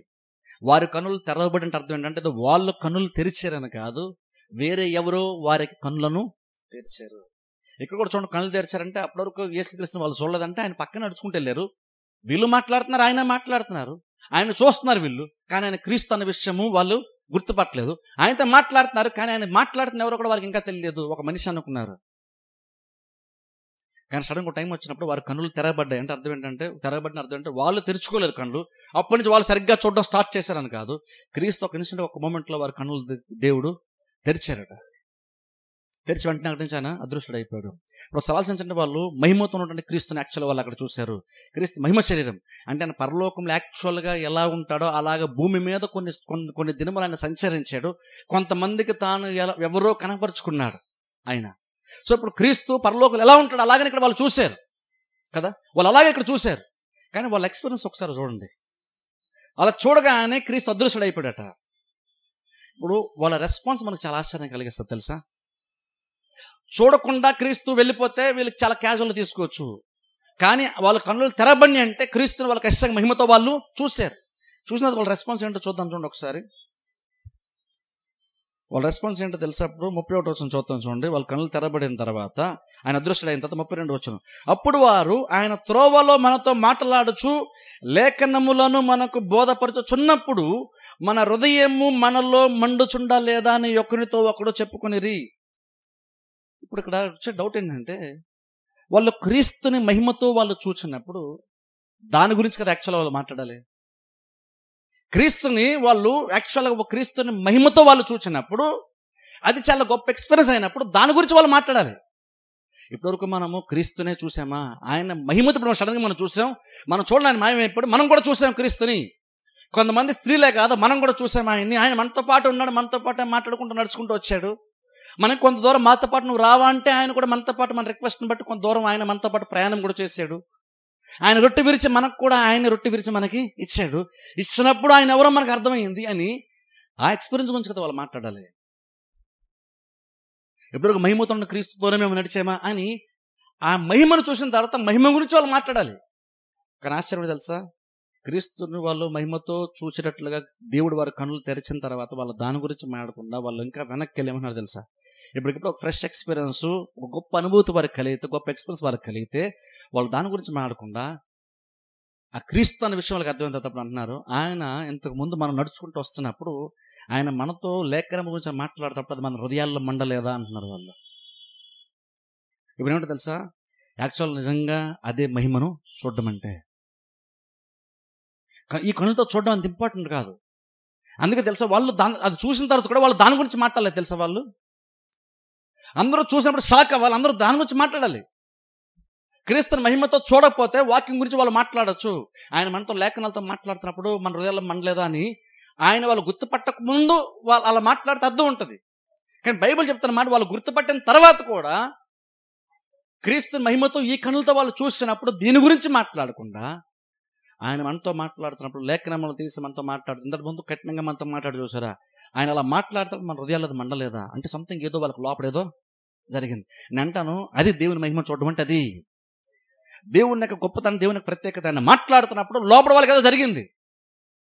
ఇది ఈ కన్నులతో చూసేటువంటి దానికంటే అది చాలా గొప్పదంట. నేను దాన్నే మహిమను చూడడం అని నేను అంటాను. అది చాలా గొప్పది. ఆ ఎక్స్పీరియన్స్ వాళ్ళు కలిగిన తర్వాత వీళ్ళు దాని గురించి మాట్లాడడం స్టార్ట్ చేశారు. యేసుక్రీస్తుని కళ్ళతో చూసి దాని గురించి మాట్లాడడం గురించి వాళ్ళు మాట్లాడలేదు. అరే మనం యేసుక్రీస్తుని కళ్ళతో మనం చూసామా, మరి మనమేనా చూసామా ఆయన్ని, మనం ఏంటి ఎలాగ మాట్లాడమేంటి, ఆయనతో అంత సిల్లిగా మాట్లాడమేంటి, అలాగ వాళ్ళు దాని గురించి ఆయన భౌతికంగా కనబడిన దాని గురించి వాళ్ళు మాట్లాడడం మానేశారు. ఆ ఎక్స్పీరియన్స్ ఉన్న వాళ్ళు దాని గురించి తక్కువగా మాట్లాడుతున్నారు. ప్రతి ఇంపార్టెంట్ అంటే అర్థం ఏంటంటే, దేవుడు నార్మల్గా తన మహిమను కనపరచడం ఎలా కనపరుస్తాడు, ఎక్కడో ప్లేస్లో ఎక్కడ సడన్గా ఆయన కనబడిపోయి మనకు ఆకాశంలో లేదా ఎక్కడో దగ్గర పైన ఎక్కడో గాల్లో కనబడి ఆయన తన మహిమను మనకు కనపరుస్తాడా అంటే నార్మల్గా అయితే అలా ఎక్కడ కూడా నార్మల్గా జరగదు. అలా బహుశా దేవుడు చేయాలని నిర్ణయించుకుంటే అలా ఎవరికన్నా అలా కనబడచ్చేమో. దమస్కు రోడ్లో సౌలుకి కనబడినట్లుగా బహుశా ఎవరికన్నా కనబడాలనుకుంటే దేవుడు అలా ప్రత్యేకమైన విధానంలో బహుశా కనబడతాడేమో. కానీ నార్మల్గా దేవుడు ఎలా కనబడతాడు తెలుసా, దేవుడు యాక్చువల్ ఈ కళ్ళతోనే కనబడ్డాడు. యాక్చువల్గా దేవుడు తన మహిమను కనపరచుకోవడానికి కూడా దేవుడు యూజ్ చేసే శ్రేష్టమైన విషయం ఏంటి తెలుసా. ఇందాక చెప్పండి చూస్తారా, దేవుడు అద్భుతాల ద్వారా తన మహిమను దేవుడు కనపరుస్తాడు. దేవుడు సృష్టి ద్వారా తన మహిమను కనపరుస్తాడు. నువ్వు సృష్టిని చూస్తున్నప్పుడు నువ్వు లోతే కనుక చూడగలిగితే అక్కడ కూడా దేవుని యొక్క మహిమను నువ్వు చూస్తావు. ఇప్పుడు అందుకే చూడండి, ఒకసారి మనం చూస్తే యేసుక్రీస్తు నీతిమంతుల మీద అనీతిమంతుల మీద తన ఎండను, తన వెలుగును లేదా వర్షమును దేవుడు కుమ్మరిస్తని చెప్పినప్పుడు తన సూర్యుడిని ప్రకాశింపజేస్తని చెప్పారు. ఇప్పుడు మనం ఆకాశాన్ని చూస్తున్నప్పుడు జస్ట్ ఆకాశం దేవుని సృష్టిగా చూస్తాం. కానీ ఆ సూర్యుడైనటువంటి వాడు కూడా దేవునికి సొంతమైనటువంటి వాడు, తన సూర్యుడిని అన్నారు అక్కడ. అంటే సూర్యుని చూస్తున్నప్పుడు అది దేవునిది అన్న విషయం యేసుక్రీస్తు ఆ రోజున మాట్లాడుతున్నారు. అలాగే మనం నార్మల్గా మనం ప్రతి దాంట్లో దేవుని చూడగలుగుతామా? మనం చూడలేం. మనం చాలా చూస్తాం, కానీ అందులో నార్మల్గా మనం దేవుణ్ణి చూడలేము. కానీ దేవుని మహిమను చూడాలంటే యాక్చువల్ నువ్వు ప్రతి దాంట్లో నువ్వు దేవుని వెతికే ప్రయత్నం చేస్తేనే నువ్వు దేవుని మహిమ నువ్వు ఎక్కడో దగ్గర చూడగలుగుతావు. మనం క్యాజువల్గా ఉంటే చూడం. నువ్వు ప్రతి దాంట్లో దేవుని మహిమను వెతకాలి అని నువ్వు వెతికితే, నువ్వు చూడాలని నువ్వు ఆశపడి ప్రతి దాంట్లో ప్రయత్నం చేస్తే, నువ్వు చేసిన అనేక ప్రయత్నాల్లో ఎక్కడో ఒక దగ్గర దేవుడు తన మహిమను కనపరుచుకుంటాడు. ఎక్కడో దగ్గర తన మహిమను కనపరుచుకుంటాడు. బహుశా అది ఒక మంచి అద్భుతం, ఏదో మంచి కార్యాన్ని జీవితంలో జరిగించో కావచ్చు. ఇన్ఫాక్ట్ ఇంకా చెప్పాలంటే యాక్చువల్గా దేవుడు ఈవెన్ ప్రాబ్లం ద్వారా కూడా దేవుడు తన మహిమను మన జీవితంలో కనపరుచుకుంటాడు. దేవుని యొక్క ప్రత్యేకత, దేవుని యొక్క మహిమ అర్థం అవ్వాలంటే ప్రతి మంచి కార్యంలో దేవుని యొక్క మహిమను నువ్వు చూస్తావని కాదు, ఈవెన్ ప్రాబ్లంలో కూడా దేవుని యొక్క మహిమను చూడొచ్చు. అందుకే చూడండి, ఈవెన్ యోసేపుని చూడండి. యోసేపు చూడండి, అన్నదమ్ములు ఆయన గోతులో పడేశారు, తర్వాత అమ్మేశారు. వెళ్ళిపోయి చివరికి ఐగుప్తులో నెంబర్ 1 పొజిషన్లో ఉన్నాడు ఆయన. తర్వాత ఇప్పుడు కరువు వచ్చినప్పుడు వాళ్ళ అన్నీలందరూ కూడా వెళ్ళారు. వెళ్ళినప్పుడు ఆయన ఎవరో తను చెప్పుకున్నప్పుడు వాళ్ళ అన్నీ గిల్టీ ఫీలింగ్ వచ్చింది. గిల్టీ ఫీలింగ్ వచ్చినప్పుడు మీరేం వర్రీ అవ్వద్దు, మీరు నాకు కీడు చేయని ఉద్దేశించారు, కానీ దేవుడిది మేలు కొరకు దీన్ని ఉద్దేశించాడు అంటాడు. ఎలాగ మేలు అందులో అంటే, అనేక మంది ఈ కరువు టైంలో అనేక మందిని నేను పోషించడానికి దేవుడు నన్ను ముందుగానే ఈ ప్లేస్కి తీసుకొచ్చి ఉంచాడు. అంటే యోసేపు ఒక ప్రాబ్లంలో కూడా దేవుని చూడగలిగాడు, ఒక ప్రాబ్లంలో దేవుని చూశాడు. ఇప్పుడు చూడండి, అది అలవాటు చేసుకుంటే, అంటే ఇవన్నీ మంచిలోనే కాదు, ప్రతి మంచి వెనకాల దేవుడు ఉన్నాడండి, నువ్వు దేవుడు చూడగలుగుతున్నావా అని మాత్రం నేను క్వశ్చన్ చేయట్లేదు. నువ్వు చూడగలిగితే, నువ్వు వెతికితే ఈవెన్ నెగిటివ్ దాంట్లో కూడా నీకు దేవుడు ఖచ్చితంగా నీకు కనబడతాడు, నువ్వు చూడగలిగితే. అందుకనే చూడండి, ఆ ప్రాబ్లంలో తనకు ఒక ఇబ్బంది కలిగితే ఇబ్బంది మాట్లాడుతున్నాడు. దేవుడు మీరు కీడు కోసం ఉద్దేశించారు, కానీ దాన్నే దేవుడు మేలు కోసం ఉద్దేశించాడు. మీరు ఉద్దేశించినప్పుడు కీడు కోసం ఉద్దేశించారు, కానీ అది మీ ద్వారా దేవుడు జరిగించినప్పుడు మాత్రం అది మేలు కోసం దేవుడు దాన్ని జరిగించాడు. ఒక నెగిటివ్ దాంట్లో కూడా, ఒక నెగిటివ్ ఎక్స్పీరియన్స్ దాంట్లో కూడా యోసేపు దేవుని గురించి మాట్లాడుతున్నాడు. ఇక్కడ చూడండి, వాళ్ళ అన్నిల గురించి కఠినంగా మాట్లాడాలంటే, చూసారా మీరు నన్ను ఇలా చేయాలని ట్రై చేశారు, మీరు ఇబ్బంది పెట్టాలన్నట్టు, కానీ చూసారా దేవుడు నేను పైకి తీసుకొచ్చాడు, ఇప్పుడు కానీ మీకు అర్థమైందా నేనేంటో అని యోసేపు వాళ్ళకి అన్నిలకి క్లాస్ పీకలేదు అక్కడ. అలా చెప్పిన ఒక రకంగా బాగానే ఉంటుంది, ఎందుకంటే నేను నమ్మాను కాబట్టి దేవుడు నా కష్టం తగ్గ ప్రతిఫలం దేవుడు నాకు ఇచ్చాడు. చూసారా మీరు నొక్కేయాలని చూశారు, కానీ నేను పైకి వచ్చాను అనొచ్చు. కాబట్టి కేవలం క్రియల గురించి మాట్లాడి మీరు నొక్కేయాలనుకున్నారు, కానీ దేవుడు నన్ను పైకి తీసుకొచ్చాడు అని అంటే కేవలం క్రియ గురించి, పొజిషన్ గురించి మాత్రమే యోసేపు మాట్లాడుతున్నట్టు. కానీ అక్కడ యోసేపు జస్ట్ ఒక కార్యం గురించి మాట్లాడట్లేదు, ఉద్దేశం గురించి మాట్లాడుతున్నారు. మీరు నాకు కీడు చేయాలని ఉద్దేశించారు, కానీ అదే టైంలో మీరు చేస్తున్న అదే టైంలో దేవుడు నాకు మేలు కోసం ఉద్దేశించాడు, అందుకే మీరు దాన్ని చేయగలిగారు. అంటే అల్టిమేట్గా యోసేపు ఏం చెప్తాడంటే, అంతటి ద్వారా నేను దేవుని యొక్క మేలు నేను చూశాను. ఇప్పుడు అంటే చూడండి, అది కనుక మనం అలవాటు చేసుకుంటే, అంటే ఏంటి, ప్రతి దాంట్లో కూడా నువ్వు దేవుని చూడడం అర్థం చేసుకుంటే, వెతికితే నువ్వు అలవాటు చేసుకుంటే, ఖచ్చితంగా ఎక్కడో దగ్గర నువ్వు ఏదో ఒక కార్యం ద్వారా, అది మంచి కార్యము చెడు కార్యం, అందులో ఖచ్చితంగా నువ్వు దేవుని యొక్క మహిమను ఖచ్చితంగా నువ్వు చూస్తావు. అలా దేవుడు కనపరుస్తాడు మనకి. దేవుడు సృష్టి ద్వారా తన మహిమను కనపరిచే అద్భుతాల ద్వారా, అంటే దేవుడు ఎప్పుడు కూడా తన మహిమను కనపరిచేటువంటి పనిలోనే దేవుడు ఉన్నాడు. అందుకంటే ఆయన తరచూ కనపరుస్తున్నాడు కాబట్టి, ఎందులో నువ్వు దేవుని యొక్క మహిమను చూస్తావో నీకు తెలియదు కాబట్టి ప్రతి దాంట్లో వెతుకు నువ్వు అని. అలా వెతుకుతున్నప్పుడు నిజంగా కనుక నువ్వు ప్రతి దాంట్లో మంచిలో లేదా చెడులో కూడా నువ్వు దేవుణ్ణి కనుక నువ్వు వెతికే ప్రయత్నం చేస్తే, నువ్వు వాళ్ళ గురించి నువ్వు సనుక్కోవు, నువ్వు వాళ్ళ గురించి దాని గురించి నువ్వు చెడుగా ఇంకో దగ్గర నువ్వు మాట్లాడు. యోసేపు ఎక్కడైనా సరే వాళ్ళ అన్ని గురించి ఎవరి దగ్గర మాట్లాడే బైబిల్ మనం చూస్తామా? ఎవరు చూడు, నేరుగా వాళ్ళ అన్నీలు వచ్చినప్పుడు వాళ్ళ అన్నీల దగ్గర విషయం మాట్లాడాడు, కానీ వేరే ఎవరి దగ్గర వాళ్ళ అన్నీల గురించి మాట్లాడలేదు. అంటే అర్థం ఏంటంటే, ఓ రకంగా వాళ్ళ అన్నీల గురించి ఆయన సనుక్కోలేదు. ఎందుకు సనుక్కోలేదంటే, ఆ సిచ్యువేషన్లో కూడా యోసేపు దేవుని చూశాడు కాబట్టి, ఆయన మనుషులు చూడలేదు కాబట్టి, ఆయన మనుషులు కనబడలేదు కాబట్టి మనుషుల గురించి ఆయన సనుక్కోలేదు. అందుకేనేమో దేవుడు ఆ పొజిషన్ తీసుకొచ్చి ఆయన్ని పెట్టాడు. మనం ఎంతసేపు ఏంటంటే, ఒక మంచులు ఎంతసేపు మంచిగా చూస్తాం, చాలా హ్యాపీ ఫీల్ అయిపోతాం. అమ్మ నాకు ఇది జరిగింది, అమ్మయ్య గండం గట్టెక్కింది, ప్రాబ్లం సాల్వ్ అయింది, హ్యాపీ అనుకుంటాం, ఇంకా సంతోషాలు మనం వెళ్ళిపోతుంటాం. కానీ దాని ద్వారా భవిష్యత్తు దేవుడు ఏమైనా చూపించే ప్రయత్నం చేస్తాడేమో, చూద్దామా అని కూడా మనం కొంచెం కూడా ఆలోచించాం. మంచి పొందుకుంటే మంచిలో సంతోషం చేస్తున్నాం, సంతోషంతో వెళ్ళిపోతున్నాం. మనం జరిగిపోయింది, అద్భుతం చూసాం, ప్రాబ్లం సాల్వ్ అయిపోయింది, హ్యాపీ అనుకున్నాం, ఇంకా హ్యాపీగా మన లైఫ్ని ఎంజాయ్ చేసేస్తున్నాం. కానీ బహుశా దాని ద్వారా దేవుడు ఏం చూపించే ప్రయత్నం చేస్తాడో మనం తెలిసిన ప్రయత్నం కూడా కనీసం మనం చేసాం. నెగిటివ్ సెన్స్లో ప్రాబ్లం అయినా సరే అంతే. ప్రాబ్లం వచ్చినప్పుడు ప్రాబ్లం సనుక్కోవడం మొదలెడతాం మనం, లేదా భయపడడం స్టార్ట్ చేస్తాం, ఇంకేదో చేస్తుంటాం. కానీ అందులో కూడా దేవుని చూడడం కనుక వెతికితే, అంటే అది అలవాటు చేసుకుంటే, అది అలవాటు చేసుకునే వాళ్ళు మాత్రమే ఎక్కడో దగ్గర అల్టిమేట్గా దేవుని యొక్క మహిమను వాళ్ళు చూస్తారు. అల్టిమేట్ చూడండి, దేవుడు తన మహిమను కనపరుచుకునే బెస్ట్ ప్లేస్ అంటే తెలుసా? ఏదో ఆకాశంలోనో లేదా బయట ఎక్కడో అని కాదు. దేవుడు యాక్చువల్గా చెప్పండి, ఇక్కడ చూసుకుంటే దేవుడు తన యొక్క వాక్యం ద్వారా తన మహిమను దేవుడు కనపరచడం దేవుడు యాక్చువల్గా ఇష్టపడతాడు. బెస్ట్ ప్లేస్ అంటే తెలుసా? నువ్వు గ్యారంటీగా దేవుని యొక్క మహిమను చూడగలిగినటువంటి బెస్ట్ ప్లేస్ అంటే తెలుసా? దేవుని యొక్క వాక్యము. దేవుని యొక్క వాక్యము ద్వారా దేవుడు యాక్చువల్గా ఏమై ఉన్నాడో, ఆయన మహిమ ఏంటో దేవుడు యాక్చువల్గా చూపిస్తాడు. అందులో చూడండి, ఇక్కడ వాళ్ళు యేసుక్రీస్తుని కళ్ళ ముందు చూస్తున్నప్పుడు దాని గురించి వాళ్ళు మాట్లాడట్లేదు. ఆయన దేని గురించి మాట్లాడాడో దాని గురించి చెప్తున్నారు. ఆయన అంటే యేసుక్రీస్తు ఏం చేస్తారంటే లేఖనం గురించి మాట్లాడారు. ఇప్పుడు చూడండి, యేసుక్రీస్తు ఎందుకలా మాట్లాడారు? ఎందుకలా మాట్లాడారంటే, బహుశా వాళ్ళు ఈ కన్నులతో క్రీస్తుని, ఆయన మహిమ శరీరాన్ని, దేహాన్ని బహుశా వాళ్ళు చూడలేకపోవచ్చు. అది పెద్ద ఇష్యూ కాదు. కానీ బైబిల్ ద్వారా దేవుడు మాట్లాడతాం, లేఖనాల ద్వారా దేవుడు మాట్లాడుతున్నప్పుడు కూడా వాళ్ళు చూడలేకపోయారు. అది ఇష్యూ కాదు. వాళ్ళు ఈ కళ్ళతో చూడనందుకు క్రీస్తు కఠినంగా మాట్లాడలేదు. వాళ్ళు లేఖనములు తెలుపుతున్నప్పుడు కూడా వాళ్ళు చూడలేకపోయారు. చూసారా? లేఖనాల ద్వారా మాట్లాడుతున్నప్పుడు కూడా క్రీస్తు మహిమను వాళ్ళు చూడలేకపోయారు. చూసారా? అందుకు కఠినంగా మాట్లాడారు యేసుక్రీస్తు. ఈ కళ్ళతో చూడనందుకు కాదు, ఈ కళ్ళతో చూడనందుకు కాదు, లేఖనాలతో మాట్లాడుతున్నప్పుడు కూడా వాళ్ళు చూడలేకపోయారు. అంటే ఒక రకంగా ఏం చేస్తుందంటే, దేవుని యొక్క వాక్యము, దేవుని యొక్క మహిమ అన్నది ప్రచురం చేస్తూ ఉంది. వాక్యంలో ప్రత్యేకత ఉంది. అందుకని చూడండి, బైబిల్ ఎగ్జాంపుల్ చూస్తే మనము ఒకసారి చూద్దాం. చూడండి, మత్తయి సువార్తలోకి వెళ్దాం. ఒకసారి మత్తయి సువార్త 17వ అధ్యాయంలోకి వెళ్దాం. మత్తయి సువార్త 17వ అధ్యాయము. యేసుక్రీస్తు రూపాంతరం చెందినటువంటి కొండ అనుభవం గురించి మనం చూస్తున్నాం. మత్తయి సువార్త 17వ అధ్యాయము మొదటి వచనం చదువుతాను. చూడండి, మత్తయి సువార్త 17వ అధ్యాయం మొదటి వచనం. 6 దినములైన తరువాత యేసు పేతురును, యాకోబును, తన సహోదరుడైన యోహానును వెంటబెట్టుకొని ఎత్తైన ఒక కొండ మీదకి ఏకాంతముగా పోయి వారి ఎదుట రూపాంతరము పొందెను.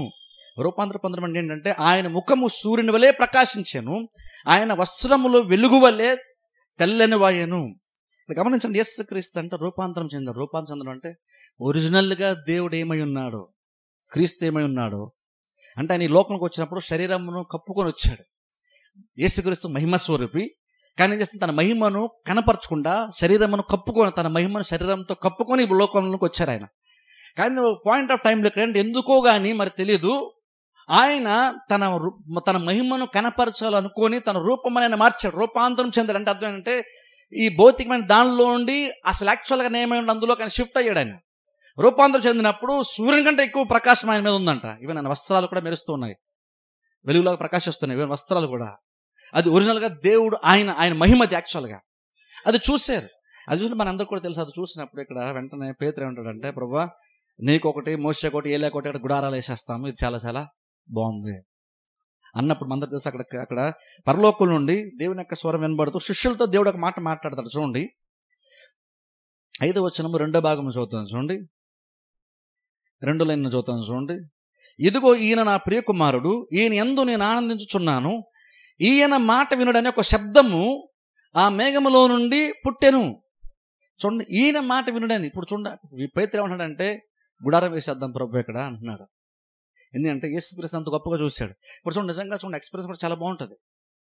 మనం చూడండి, మనం పరలోకానికి వెళ్ళినప్పుడు మనం బహుశా చాలా కార్యాలు చేస్తాం, దేవుని స్తుతిస్తాం, దేవుని ఆరాధిస్తాం, అన్నీ చేస్తాం. కానీ కంటిన్యూ చేసేటువంటి మరొక ఇంపార్టెంట్ పని అంటే తెలుసా? దేవుని మనం యాక్చువల్గా ఆయన మహిమతో మనం కళ్ళారా మనం ఆయన్ని పరలోకంలో చూస్తాం. క్రీస్తు మత్తయి యోహాను సువార్త 17వ అధ్యాయంలో అదే ప్రార్థన చేశారు. మన పరలోకంలో యాక్చువల్గా ఏం చేస్తాము, నార్మల్గా కంటిన్యూగా ఏం చేస్తాం అంటే దేవుని స్తుతిస్తాం, ఆరాధిస్తాం, ఇవన్నీ ఉన్నాయి.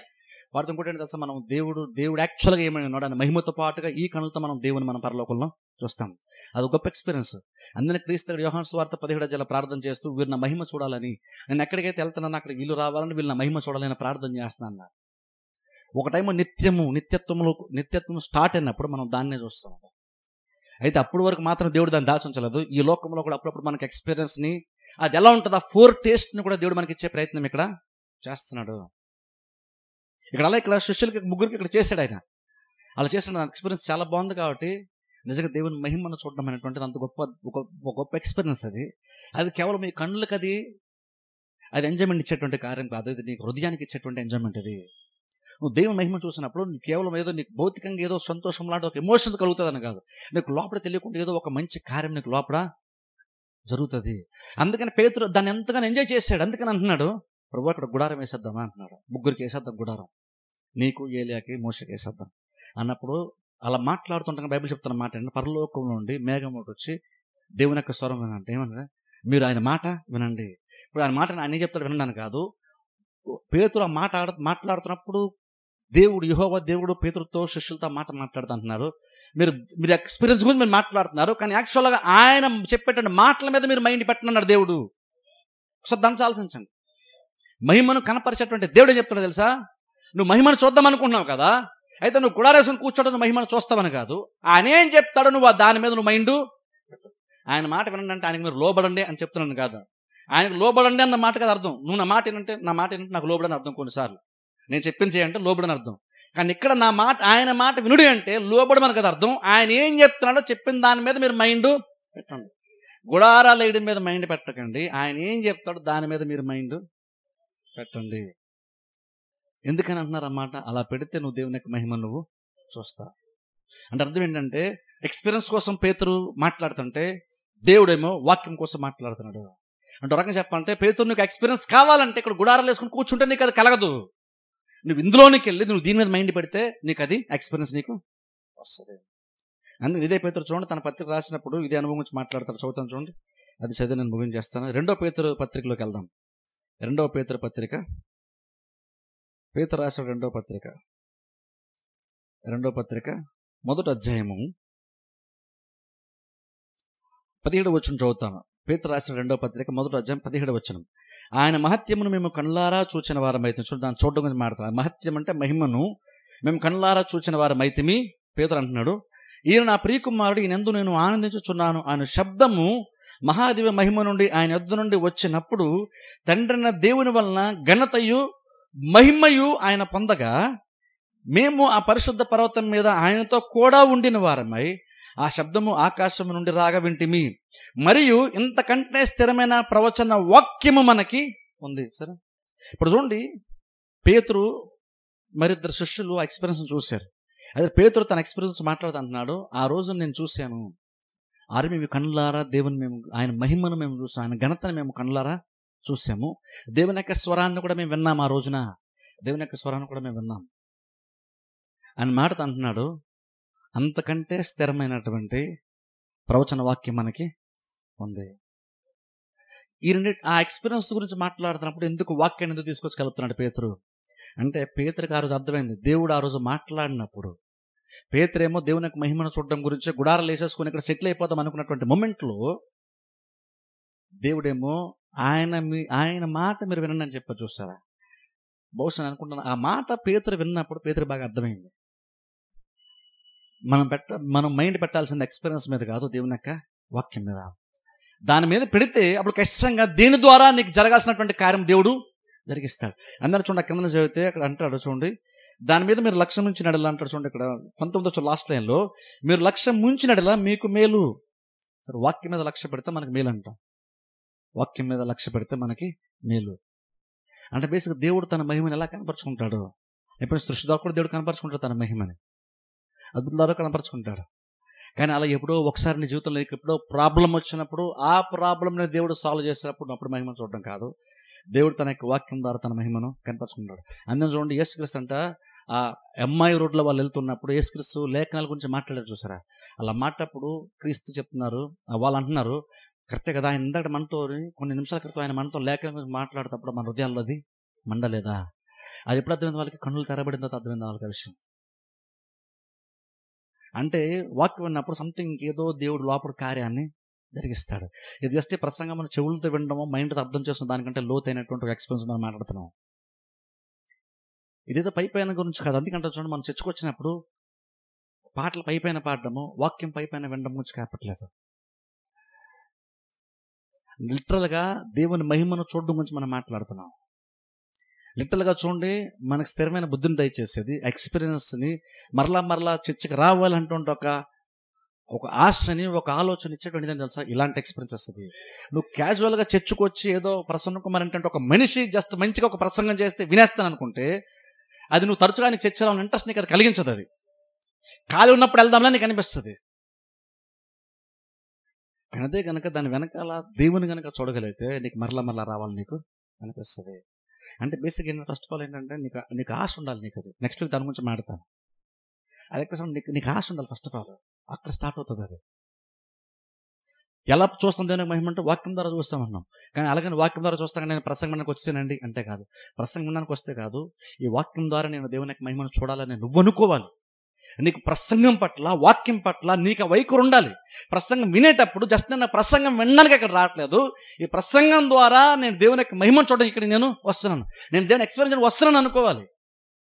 ఆ ఆలోచనతో ప్రసంగంలోనికి మనం ఎప్పుడో చదవాలి. ఆ ఆలోచన ప్రసంగం దగ్గర రావాలి. ఆ ఆలోచనతో వాక్య పరిస్థితి దగ్గరికి మనం రావాలి. ఆ ఆలోచనతో వాక్య పరిస్థితి జరుగుతున్నప్పుడు దాన్ని మనం మైండ్ పెట్టాలి. ఊరిన ఈయన ఏం చెప్తాడు, ఏం పాయింట్లు చెప్తాడు, ఏ వాక్యం చెప్తాడు, ఏ టాపిక్ చెప్తాడు, ఏ పాయింట్లు చెప్తాడు, ఏది మంచి మాట అందులో ఏముంది, దాని గురించి కాదు. మీరు అలా గనక వచ్చారనుకోండి, ప్రాబ్లం ఏంటంటే నేను మిమ్మల్ని సాటిస్ఫై చేయలేను, మిమ్మల్ని నేను రప్పించలేను యాక్చువల్గా. కానీ అదే కనుక మీరు వాక్యం వినేటప్పుడు ఈయన చెప్పేదానికంటే ఈయన జ్ఞానం మించినటువంటిది ఇంకేదో మేము చూడాలి అని మీరు అనుకుంటే తప్ప, అలా మీరు వాక్య పరిచయ పట్ల మీరు అప్రోచ్ అయితే తప్ప మీరు దేవుని మహిమను చూడలేరు. దేవుని మహిమను నిజంగా కనుక చూస్తే ఆటోమేటిక్గా పేతురు లాగిన వాళ్ళు కూడా ఉంటారు. ఏమంటారు తెలుసా, మరలా అక్కడ మనం ఉంటే బాగుంది అనిపిస్తుంది. పేతురు కదా ఎంత నచ్చిందంటే అంటున్నాడు, ఇక్కడ గుడారం వేసేద్దాం అంటున్నాడు. అప్పుడు ఆలోచించిన నిజంగా కనుక మీరు చర్చకు వచ్చినప్పుడు చర్చ ద్వారా, పాటల ద్వారా, లేదా వాక్య పరిచయ ద్వారా నిజంగా కనుక వీటిని అన్నింటినీ దాటి, ఈ చెవులతో వీని కళ్ళతో చూసే దాని అంతటిని దాటి దేవునికి మహిమగా చూడగలిగితే అప్పుడు ఇక్కడ రమ్మని నేను మిమ్మల్ని మీరు చెప్పాల్సిన అవసరం లేదు. అది చూసినటువంటి వాళ్ళు ఆటోమేటిక్గా మళ్ళీ రావాలని ఆటోమేటిక్గా నీకు అనిపిస్తుంది. ఎక్స్పీరియన్స్ అలాంటిది, అనుభవం అలాంటిది. ఆ అనుభవం వచ్చినప్పుడు నీకు మరలా రావాలని ఆశ నీకు వస్తుంది. అండ్ జస్ట్ సండే కాబట్టి అని వస్తాను, నిజంగా ఆశతో వస్తాను. ఒకసారి ఆలోచించండి, జస్ట్ క్యాజువల్ సండే కాబట్టి అని చర్చికి వెళ్ళాలి కదా అనుకుని వస్తున్నానంటే నీకు రావడానికి ఆశ అంటూ నీకు లేకపోతే ఖచ్చితంగా ఏదో ప్రాబ్లం ఖచ్చితంగా ఉంది. నువ్వు జస్ట్ మనుషుల మధ్యన ఉండడానికి ఇష్టపడుతున్నావు, కానీ నువ్వు ఇందులో దేవుని చూడడానికి నువ్వు ఆలోచన లేదని అర్థం. ఎప్పుడైనా గతంలో ఇక్కడికి వచ్చినప్పుడు కనుక దేవుని ఎక్స్పీరియన్స్ చేస్తుంటే నేను వద్దన్నా సరే నువ్వు రాకుండా నువ్వు మానవు. ఎందుకంటే దేవుని మహిమ చూడడం అంత గొప్ప ఎక్స్పీరియన్స్ అది నీలో చాలా కాలం జరిగేస్తుంది. ఎందుకంటే చూడండి, మొదటి అద్భుతం జరిగినప్పుడు యేసుక్రీస్తు అక్కడ అద్భుతం చేసినప్పుడు, ఇది నీళ్ళు దాచి మార్చినప్పుడు దేవుని మహిమను ఆయన కనపరిచాడు. అక్కడ అయిపోలేదు, దేవుని మహిమను కనపరిచినప్పుడు ఆ మహిమను వాళ్ళు చూసినప్పుడు వాళ్ళు ఇంకా విశ్వాసం ఉంచారు. బైబిల్ మనం చూస్తాం. అలా చూసినప్పుడు ఏదో రెస్పాన్స్ ఖచ్చితంగా మనకు వచ్చేస్తుంది. అది ఎవరు బలవంతంగా ఏదో చెప్తే ఇచ్చేటువంటి రెస్పాన్స్ కాదు, అది నీకు వాలంటీర్గా రెస్పాన్స్ నీకు వస్తుంది. అది బలవంతం చేసి వచ్చే రెస్పాన్స్ అది అదే. అందుకనే ఇప్పటికైనా యేసుక్రీస్తు అద్భుతం చేసిన తర్వాత, ఫస్ట్ అద్భుతం చేసిన తర్వాత చూసారు, నేను అద్భుతం చేసిన చూసారా, ఇప్పటికైనా నా ఇంత మీరు విశ్వాసం ఉంచండి, ఇప్పటికైనా విశ్వాసంలో మీరు డెవలప్ అవ్వండి, ఇప్పటికైనా మీరు విశ్వాసం ఎదగండి అని క్రీస్తు అక్కడ చెప్పలేదు. చెప్పితే వాళ్ళు విశ్వాసం ఉంచారని కాదు. అక్కడ అద్భుతం చేశారు, ఆయన మహిమను కనపరిచాడు, వాళ్ళ మహిమను చూశారు, వాళ్ళే విశ్వాసము ఉంచారు. అలా చూసినప్పుడు విశ్వాసం ఉంచడం పెద్ద ప్రాబ్లంగా నీకు అనిపించదు, దేవుడిగా చూడగలిగితే. మనం ఏంటంటే కొన్నిసార్లు వాక్యం చర్చకుందుకు వస్తామంటే ఏదో వాక్యం ద్వారా ఏదో ఎమోషనల్గా కొంచెం బలం పొందుకుంటాం, బాధల్లో ఉన్నాం, కొంచెం మనశ్శాంతి కోసం, కొంచెం నెమ్మది కోసం, కొంచెం ధైర్యం కోసం చర్చకు వస్తాను అనుకుంటాం. వాక్య పరిచయం అది కూడా ఉంది. వాక్యం ద్వారా నీకు ధైర్యం వస్తుంది, వాక్యం ద్వారా నీకు ఆదరణ వస్తుంది, వాక్యం ద్వారా నీకు కొంచెం నెమ్మది వస్తుంది. కానీ వాక్యంలో కేవలం అంతవరకు మాత్రమే పరిమితమైనటువంటి కార్యం కాదు. వాక్యం ద్వారా దేవుడు తన మహిమను దేవుడు కనపరుస్తాడు. అది చూసినప్పుడు నీకు దేవుని యొక్క మహిమ అలాగే నువ్వు చూసినప్పుడు ఇప్పుడు వాలంటీర్ నీకు అనిపిస్తుంది, నెక్స్ట్ టైం కూడా ఖచ్చితంగా నేను చర్చ మిస్ అవ్వకూడదు, నెక్స్ట్ టైం నేను వాక్య పరిచయం మిస్ అవ్వకూడదు, నెక్స్ట్ టైం నేను దేవుని సన్నిధి మిస్ అవ్వకూడదు నీకు అనిపిస్తుంది. ఇది ఎందుకు చెప్తున్నాను, మనందరూ చర్చ రప్పించుకొని చెప్తున్నాను ఈ మాట. నేను చెప్పాను చూసారా, నేను అనుకుంటే మిమ్మల్ని ఎవరు చర్చ రప్పించుకోలేదు, మంచి ప్రసంగం చేసి మిమ్మల్ని చర్చకి నేను రప్పించుకోలేను అని నాకు తెలుసు. ఇప్పుడు చర్చ రమ్మని చెప్తుంది కూడా మంచి ప్రసంగం చేసేద్దామని కాదు. ఎందుకు చెప్తున్నానంటే మిమ్మల్ని అందరూ చర్చ రప్పించుకోవడం నేను చెప్పట్లేదు, ఎందుకంటే అది నా చేతుల్లో లేదు యాక్చువల్గా. అది మీరు దేనికోసం రావాలో చెప్తున్నాను నేను. మీరు దేవుడు ఇక్కడ ఏం బయలుపరచడానికి ఇష్టపడతానని చెప్తాను. ఒక మంచి ప్రసంగం కాదు దేవుడు బయలుపరిచాడు. వాక్యం ద్వారా దేవుడు బహుశా నీకు ఆదరణ అవ్వచ్చు, నీకు ధైర్యం అవ్వచ్చు, నీకు సంతోషాన్ని అవ్వచ్చు, నీకు తృప్తిని అవ్వచ్చు, నీకు నెమ్మదిని అవ్వచ్చు, ఇంకేదన్నా దేవుడు వాక్య పరిచయం ద్వారా వేరు చాలా జరగచ్చు. కాబట్టి అల్టిమేట్ ఏంటో తెలుసా, దేవుని యొక్క మహిమను చూడగలుగుతాం. అది ఒకసారి చూసిన తర్వాత ఆటోమేటిక్గా నువ్వు విశ్వాసంలో బలపడతావు. అది నువ్వు చూడగలిగితే. ఎందుకంటే చూడండి, నీకు ప్రాబ్లం ఉంది కాబట్టి చర్చకొచ్చాను కాదు, ప్రాబ్లమ్స్ ఉన్నాయి కాబట్టి చర్చ మానేసాను కూడా కాదు. నిజంగా చెప్తున్నాను చూడండి, దేవుడు ఏమై ఉన్నాడో ఆయన మహిమతో ఒరిజినల్గా దేవుడు ఏంటో నువ్వు చూడగలిగితే అప్పుడు నువ్వు ప్రాబ్లం చూడ చాలా చిన్నగా కనబడుతుంది. మనం ఎందుకు ప్రాబ్లం మనకు పెద్ద కనబడుతుంది అంటే దేవుడు ఎంత గొప్పడో నీకు అర్థం కాలేదు. దేవుని యొక్క గొప్పతనం ఏంటో, దేవుని యొక్క మహిమ ఏంటో నీకు అర్థమైతే ప్రాబ్లం నీకు చాలా చిన్నగా కనబడుతుంది. కొంతమంది విశ్వాసలే వాక్యం వింటాం, కానీ ఎందుకని తరచుగా ప్రాబ్లం గురించి మనం మాట్లాడతామంటే నువ్వు దేవుని అసలు నువ్వు సరిగ్గా చూడలేదు. నువ్వు అక్కడ నువ్వు చర్చకొచ్చావు, పాటలు పాడావు, ప్రసంగం విన్నావు, నువ్వు దేవుని అయితే చూడలేదు. దేవుని చూస్తుంటే దేవుడు ఏమని నీకు అర్థం ఉంటే అప్పుడు ఇంటికి వెళ్ళాక నీ కళ్ళ ముందు ప్రాబ్లం కనబడుతున్నా సరే నువ్వు మహిమను చూసావు కాబట్టి ప్రాబ్లం చిన్నగానే కనబడుతుంది. మన దేవుని గొప్పతనం చూడలేదు. ప్రాబ్లం ఏంటంటే నువ్వు ప్రాబ్లము పెద్దది కాబట్టి అని కాదు. ఇక్కడ నిజంగా నీ ప్రాబ్లం ఏంటంటే నువ్వు దేవుని చూడలేకపోవడం పెద్ద ప్రాబ్లము, దేవుని మహిమతో చూడలేకపోవడం ప్రాబ్లం. దేవుని మహిమతో నువ్వు చూడగలిగితే ప్రాబ్లం అది ఎంత పెద్ద అయినా సరే దేవుని ముందు అది చాలా చిన్నగానే మనకి కనబడుతుంది. ఇష్యూ ఏంటంటే అందుకని చూడండి, ప్రసంగం వినడం కూడా కాదు ఇష్యూ. ఇక్కడ ఆ ప్రసంగం ద్వారా దేవుని గొప్పతనాన్ని చూడగలరు, దేవుని యొక్క మహిమను చూడగలటం, ఆయన ఏమైనా అర్థం చేసుకోగలటం. అందుకు చర్చ రమ్మంటాను. ఎందుకని చర్చకొస్తే నీకు కొంచెం ఎమోషనల్గా నీకు కొంచెం నెమ్మది ఉంటుంది, నువ్వు పాటలు పాడుతుంటే కొంచెం ధైర్యం వస్తుంది అని కాదు. ఈ ధైర్యం ప్రాబ్లం అన్నీ కూడా టెంపరీగా ఇక్కడ 2.5 గంటలు ఉంటే బాగానే ఉండొచ్చు బహుశా. ఇంటికి వెళ్ళాక మళ్ళీ నువ్వు సేమ్ సిచ్యువేషన్ ఫేస్ చేస్తావు. ఇది అక్కడ క్యారీ ఆన్ అవ్వడం కష్టం. ఇది చర్చలు ఉన్నప్పుడు బహుశా నువ్వు పాటలు ఉన్నప్పుడు మంచి పాట వింటే, బహుశా మంచి ప్రసంగం వింటే నీకు కొంత ఆదరణ ధైర్యం కలుగుతుందేమో. అది కూడా మంచిదే, దేవుడు అలా కూడా ఆదరిస్తాడు. దేవుని సన్నిధిలో దేవుడు ఆదరణ ఇస్తాడు, నేను కాదంటలేదు. కానీ అక్కడితో నువ్వు ఆగిపోతే మరలా ఇంటికి వెళ్ళాక నువ్వు సేమ్ ప్రాబ్లం చూస్తావు. అప్పుడు మరలా ఇంటికి వెళ్ళి నువ్వు ప్రాబ్లం గురించి మాడతావు. చర్చలో ఉన్నప్పుడు ఏమో దేవుని గురించి, ఇంటికి వెళ్ళాకేమో ప్రాబ్లం గురించి మాడతావు. చర్చలో ఉన్న దేవుని స్తుతిస్తాం, ఇంటికి వెళ్ళాకేమో సనుక్కుంటాం మనం. కానీ ఇక్కడికి వచ్చినప్పుడు వాక్యం వినేటప్పుడు నువ్వు దేవుని మహిమను కనుక చూడగలిగితే అప్పుడు నువ్వు ఇంటికి వెళ్ళాక నీకు ప్రాబ్లం కనబడుతుంది. కానీ ఇప్పుడు ఎందుకు సడన్గా నీకు ప్రాబ్లం చాలా చిన్నగా నీకు కనబడుతుంది. అందుకని చూడండి, అందుకని జస్ట్ ప్రసంగం కోసం రాకూడదు చర్చికి. ప్రసంగం దగ్గరికి ఎప్పుడో చదువుతున్నప్పుడు, చర్చకు వస్తున్నప్పుడే ప్రభు నేను నీ మహిమను చూడాలి. వాక్యం వినేటప్పుడు నేను మహిమను చూడాలి. నేను బైబిల్ చదివేటప్పుడు నేను మహిమను చూడాలి. నేను వాక్యం వినేటప్పుడు అది నాకు లోపల అది మండాలి. వాళ్ళు జస్ట్ క్రీస్తు పాత్ర బంధించి ఒక వచనం వేసి ప్రవక్తలు లేఖనాలు చెప్తుంటే మీరు చదవలేదా, అవివేకులైన మందమతులారా అన్నప్పుడు వాళ్ళకి అప్పుడు అర్థం కాదు. కానీ వాళ్ళ కనులు తెరబడిన తర్వాత వాళ్ళకి మండిందన్న విషయం అప్పుడు అర్థమైంది వాళ్ళకి. ఆయన మాట లోపల ఏదో జరిగిందంట వాళ్ళకి. అది జరగాలి. ఆ ఎక్స్పీరియన్స్ ద్వారా దేవుని మహిమ మనం చూస్తాం. అది చూస్తే నువ్వు ప్రపంచం చూసే విధానం మారిపోద్ది. అప్పుడు నువ్వు మనుషులు చూసే విధానం మారిపోద్ది, ప్రాబ్లమ్స్ చూసే విధానం మారిపోద్ది. దేవుని మహిమతో, ఆ మహిమ ఆ ప్రకాశంతో, ఆ వెలుగులో కనుక నువ్వు ప్రాబ్లం చూడగలిగితే ప్రతి ప్రాబ్లం చాలా చిన్నగా నీకు కనబడుతుంది. అంటే అర్థం ఏంటంటే నీ ప్రాబ్లం కూర్చున్న డీటెయిల్స్ కాదు నీకు తెలియాల్సింది, దేవుని కూర్చున్న డీటెయిల్స్ నీకు అవసరం. ఆయన ఏంటో నీకు అర్థమైతే అప్పుడు నీకు ప్రతిదీ ఆయన ముందు చిన్నగానే కనబడుతుంది, ప్రతిదీ అల్పంగానే కనబడుతుంది. ఇక్కడ ప్రాబ్లం చిన్నదైపోవాలని కాదు. ఇక్కడ దేవుడు యాక్చువల్గా ఏమన్నా నువ్వు దాన్ని చూడగలిగితే, ఆయన గొప్పతనం చూడగలిగితే ఇప్పుడు ఆటోమేటిక్గా ఆ వెలుగులో ప్రాబ్లం చిన్నగానే కనబడుతుంది. అప్పుడు చిన్నగా కనబడుతుంది. నువ్వు ప్రాబ్లమ్స్ మాట్లాడిన మాట దేవుని గొప్పతనం మాట్లాడతావు. యోసేపు ఎగ్జాక్ట్గా అలాగే మాట్లాడాడు.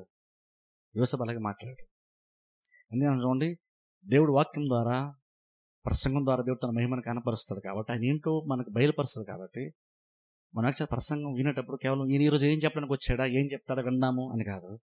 లాస్ట్ వీక్ అది చెప్పారు, ఈ వారం ఏం చెప్తారో, ఇందులో ఏం చెప్తారో, నెక్స్ట్ వీక్ ఏం చెప్తారో, ప్రసంగం వినడం గురించి, పాయింట్లు వినడం గురించి కాదు రావాల్సింది. ఆ ప్రసంగం అంతటిని దాటి దేవుని మహిమను చూడగలరు. అది నీ ప్రాబ్లం సాల్వ్ చేస్తా. ప్రసంగం నీ ప్రాబ్లంని సాల్వ్ చేయదు. ఆ ప్రసంగం నువ్వు దేవుడు ఏమై ఉన్నాడో చూడడానికి సపోర్ట్ చేస్తుంది. ప్రసంగం ప్రాబ్లం సాల్వ్ చేయదంటే ప్రసంగం పనికిరాదని కాదు నేను చెప్పేది. ప్రసంగం ఏం చేస్తా అంటే నువ్వు దేవుని మహిమను ఉన్నదో చూడడానికి సహాయం చేస్తుంది. అందుకని పేతురు అన్నాడు 2వ పత్రికలో, వాక్యం మీద మనసు పెట్టండి అన్నాడు.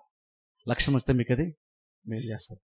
కాబట్టి చర్చకు వచ్చినప్పుడు దేవుని మహిమను చూడడం గురించి ఆ ఎప్రోస్తో చర్చకు వస్తే, ఆ ఎప్రోస్ పాటలు పాడితే, ఆ ఎప్రోస్తో వాక్యం అంటే దేవుడు కనపరుచుకునేటువంటి వాడు, తన ప్రజలకు కనపరుచుకునేవాడు. చూడాలి అని, చూస్తే బాగుడని క్రీస్తు ప్రార్థన చేశాడంటే నువ్వు ఖచ్చితంగా వచ్చినప్పుడు దేవుడు తన మహిమను చూపించడానికి దేవుడు ఇష్టపడుతున్నాడు. నీకేంటంటే చూసే కన్నులు, గ్రహించే మనస్సు నీకు ఉండాలి. నువ్వు దానికి సిద్ధపడి నువ్వురా, ఖచ్చితంగా దేవుడు మహిమను కనపరుస్తాడు. అది చూస్తే ప్రపంచంలో ప్రతి ప్రాబ్లం చాలా చందగా నీకు కనబడుతుంది. ప్రార్థన చేసి అందరూ తల వంచి కళ్ళు మూసుకోండి. మమ్మల్ని మిక్కిలిగా ప్రేమిస్తున్న మా పరమ తండ్రి, పరిశుద్ధ దేవ, నీ పరిశుద్ధమైన శ్రేష్ఠ నామం నాకు వందనాలు స్తోత్రాలు చెల్లిస్తున్నాం తండ్రి.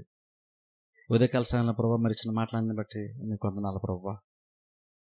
ఏదైనా తండ్రి కొన్ని విషయాలు ప్రభావ నీ మహిమను తండ్రి నువ్వు కనపరుస్తున్నప్పుడు దాన్ని చూచేటువంటి ప్రభావ మనస్సును, హృదయాన్ని మరి మాకు దయచేయమని ప్రార్థిస్తున్నాం. ఆనాడు ప్రభువా నువ్వు శరీరధారిగా ఉన్నప్పుడు అద్భుతాల ద్వారా నీ మహిమను నువ్వు కనపరిచావు. అది కొంతమంది ప్రభువా నీ మహిమను వాళ్ళు చూశారు తండ్రి. అలానే ప్రభు ఈ దినమున్న తండ్రి మేము కూడా అలాంటి అనుభవంలోనికి మమ్మల్ని మీరు నడిపించమని ప్రార్థిస్తున్నాం ప్రభువా. ఎంతసేపు తండ్రి మనుషుల దగ్గరకు వచ్చామని మనుషులను చూసి మనుషులు అర్థం చేసుకోవడం కాదు కానీ ప్రభువా, మేము నిజంగా యాక్చువల్గా నిన్ను ఉద్దేశంగా పెట్టుకుని ప్రభు, నిన్ను గురిగా పెట్టుకొని నీ దగ్గరకు వచ్చేమనేటువంటి గ్రహింపు ప్రతి వారికి మీరు దయచేయమని ప్రార్థిస్తున్నాం ప్రభా. ప్రసంగం వినడం గురించి కాదు కానీ ప్రభా, ప్రసంగం ద్వారా మీ దగ్గరికి, ఆ ప్రసంగం ద్వారా మిమ్మల్ని అర్థం చేసుకోవడానికి, మిమ్మల్ని చూసేటువంటి నేత్రాలు ప్రభా ప్రతి వారికి దయచేయండి ప్రభా. ప్రభా అట్టి ఆలోచనలతో ప్రతి వారు కూడా నీ మందిరమునకు రావడానికి ప్రభా, మిమ్మల్ని స్తుతించడానికి, ఆరాధించడానికి, మీ యొక్క వాక్యాన్ని ప్రభా ఆ ఉద్దేశంతో వినడానికి సహాయం చేయమని ప్రార్థిస్తున్నాం. అట్టి ఆత్మీయ జ్ఞానాన్ని ప్రభా ప్రతి వారికి మీరు దయచేయమని ప్రార్థిస్తున్నాం ప్రభా. మా హృదయాలకి ప్రభా ధైర్యాన్ని నెమ్మదిచ్చేటువంటి నీ వాక్యం ప్రభా మీరెవరో కూడా బయలుపరుస్తుంది కనుక తండ్రి, మేము కేవలం మీ యొక్క వాక్యం ద్వారా తాత్కాలికమైనటువంటి ఆదరణని, ధైర్యాన్ని మాత్రమే కాదు కానీ ప్రభా తండ్రి, నిజంగా ప్రభా శాశ్వతమైన యొక్క మహిమను మేము చూడడానికి కూడా మాకు కృప చూపించమని ప్రార్థిస్తున్నాం. ఎక్కడ ప్రభు నాకు మందిరంకి వస్తున్నప్పుడల్లా ప్రభా మిమ్మల్ని చూడాలనేటువంటి ఒక దృక్పథంతో, ఉద్దేశంతో, ఆలోచనతో మేము మందిరంలోకి రావడానికి సహాయం చేయమని ప్రార్థిస్తున్నాం. చర్చకు వచ్చినప్పుడు ప్రభా మిమ్మల్నే మనసులో పెట్టుకొని మందిరంలోకి రావడానికి సహాయం చేయమని ప్రార్థిస్తున్నాం ప్రభా. అట్టి ఆశను, అట్టి జ్ఞానాన్ని, ఆలోచనని ప్రతి వారికి మీరు దయచేయమని ప్రార్థిస్తున్నాం ప్రభా. వాక్యం మేము వింటున్నప్పుడు తండ్రి మా హృదయాలు మండడానికి సహాయం చేయమని ప్రార్థిస్తున్నాం. అటు గొప్ప ఆత్మ అనుభవంలో మమ్మల్ని అందరినీ ప్రభావ మీరు నడిపించమని ప్రార్థిస్తున్నాం. వచ్చిన ప్రతి బిడ్డని మీరు దీవించండి. వాక్యం ద్వారా మీరు బలపరిచారు. వాక్యం ద్వారా ప్రభా తండ్రి మా ఉద్దేశాలు ఏమిటో ప్రభా, మేము ఏది ఉద్దేశంగా కలిగి ఉండాలో ఏదైనా మీరు మాకు తెలియజేస్తారు. మీకు వందనాలు ప్రభావ. ఎత్తబడిన వాక్యం ఫలింపచేయండి. ఈ మాటను బట్టి ప్రభావ ప్రతి వారు ఎక్కువ నుండి ప్రభావ చర్చకు వస్తున్నప్పుడల్లా ప్రభావ తండ్రి మిమ్మల్ని చూడడానికి, మీ మహిమను కనపరచుకోవడానికి, మిమ్మల్ని తండ్రి మిమ్మల్ని చూడడానికి, మీ మహిమను కనుగొనడానికి సహాయం చేయమని ప్రార్థిస్తున్నాం ప్రభా. వంతమైన వాక్యము అందరూ నిరంతరంగా ఫలింపచేసి దీవించి ఆశీర్వదించమని యేసుక్రీస్తు నామమున ప్రార్థిస్తున్నాము పరమ తండ్రి, ఆమేన్. మరణలోయలో నీ తిరిగినను, దేనికి భయపడను. మరణలోయలో నీ తిరిగినను, దేనికి భయపడను. ప్రభువు నాకు తోడయుండి దుడ్డు కారయుధ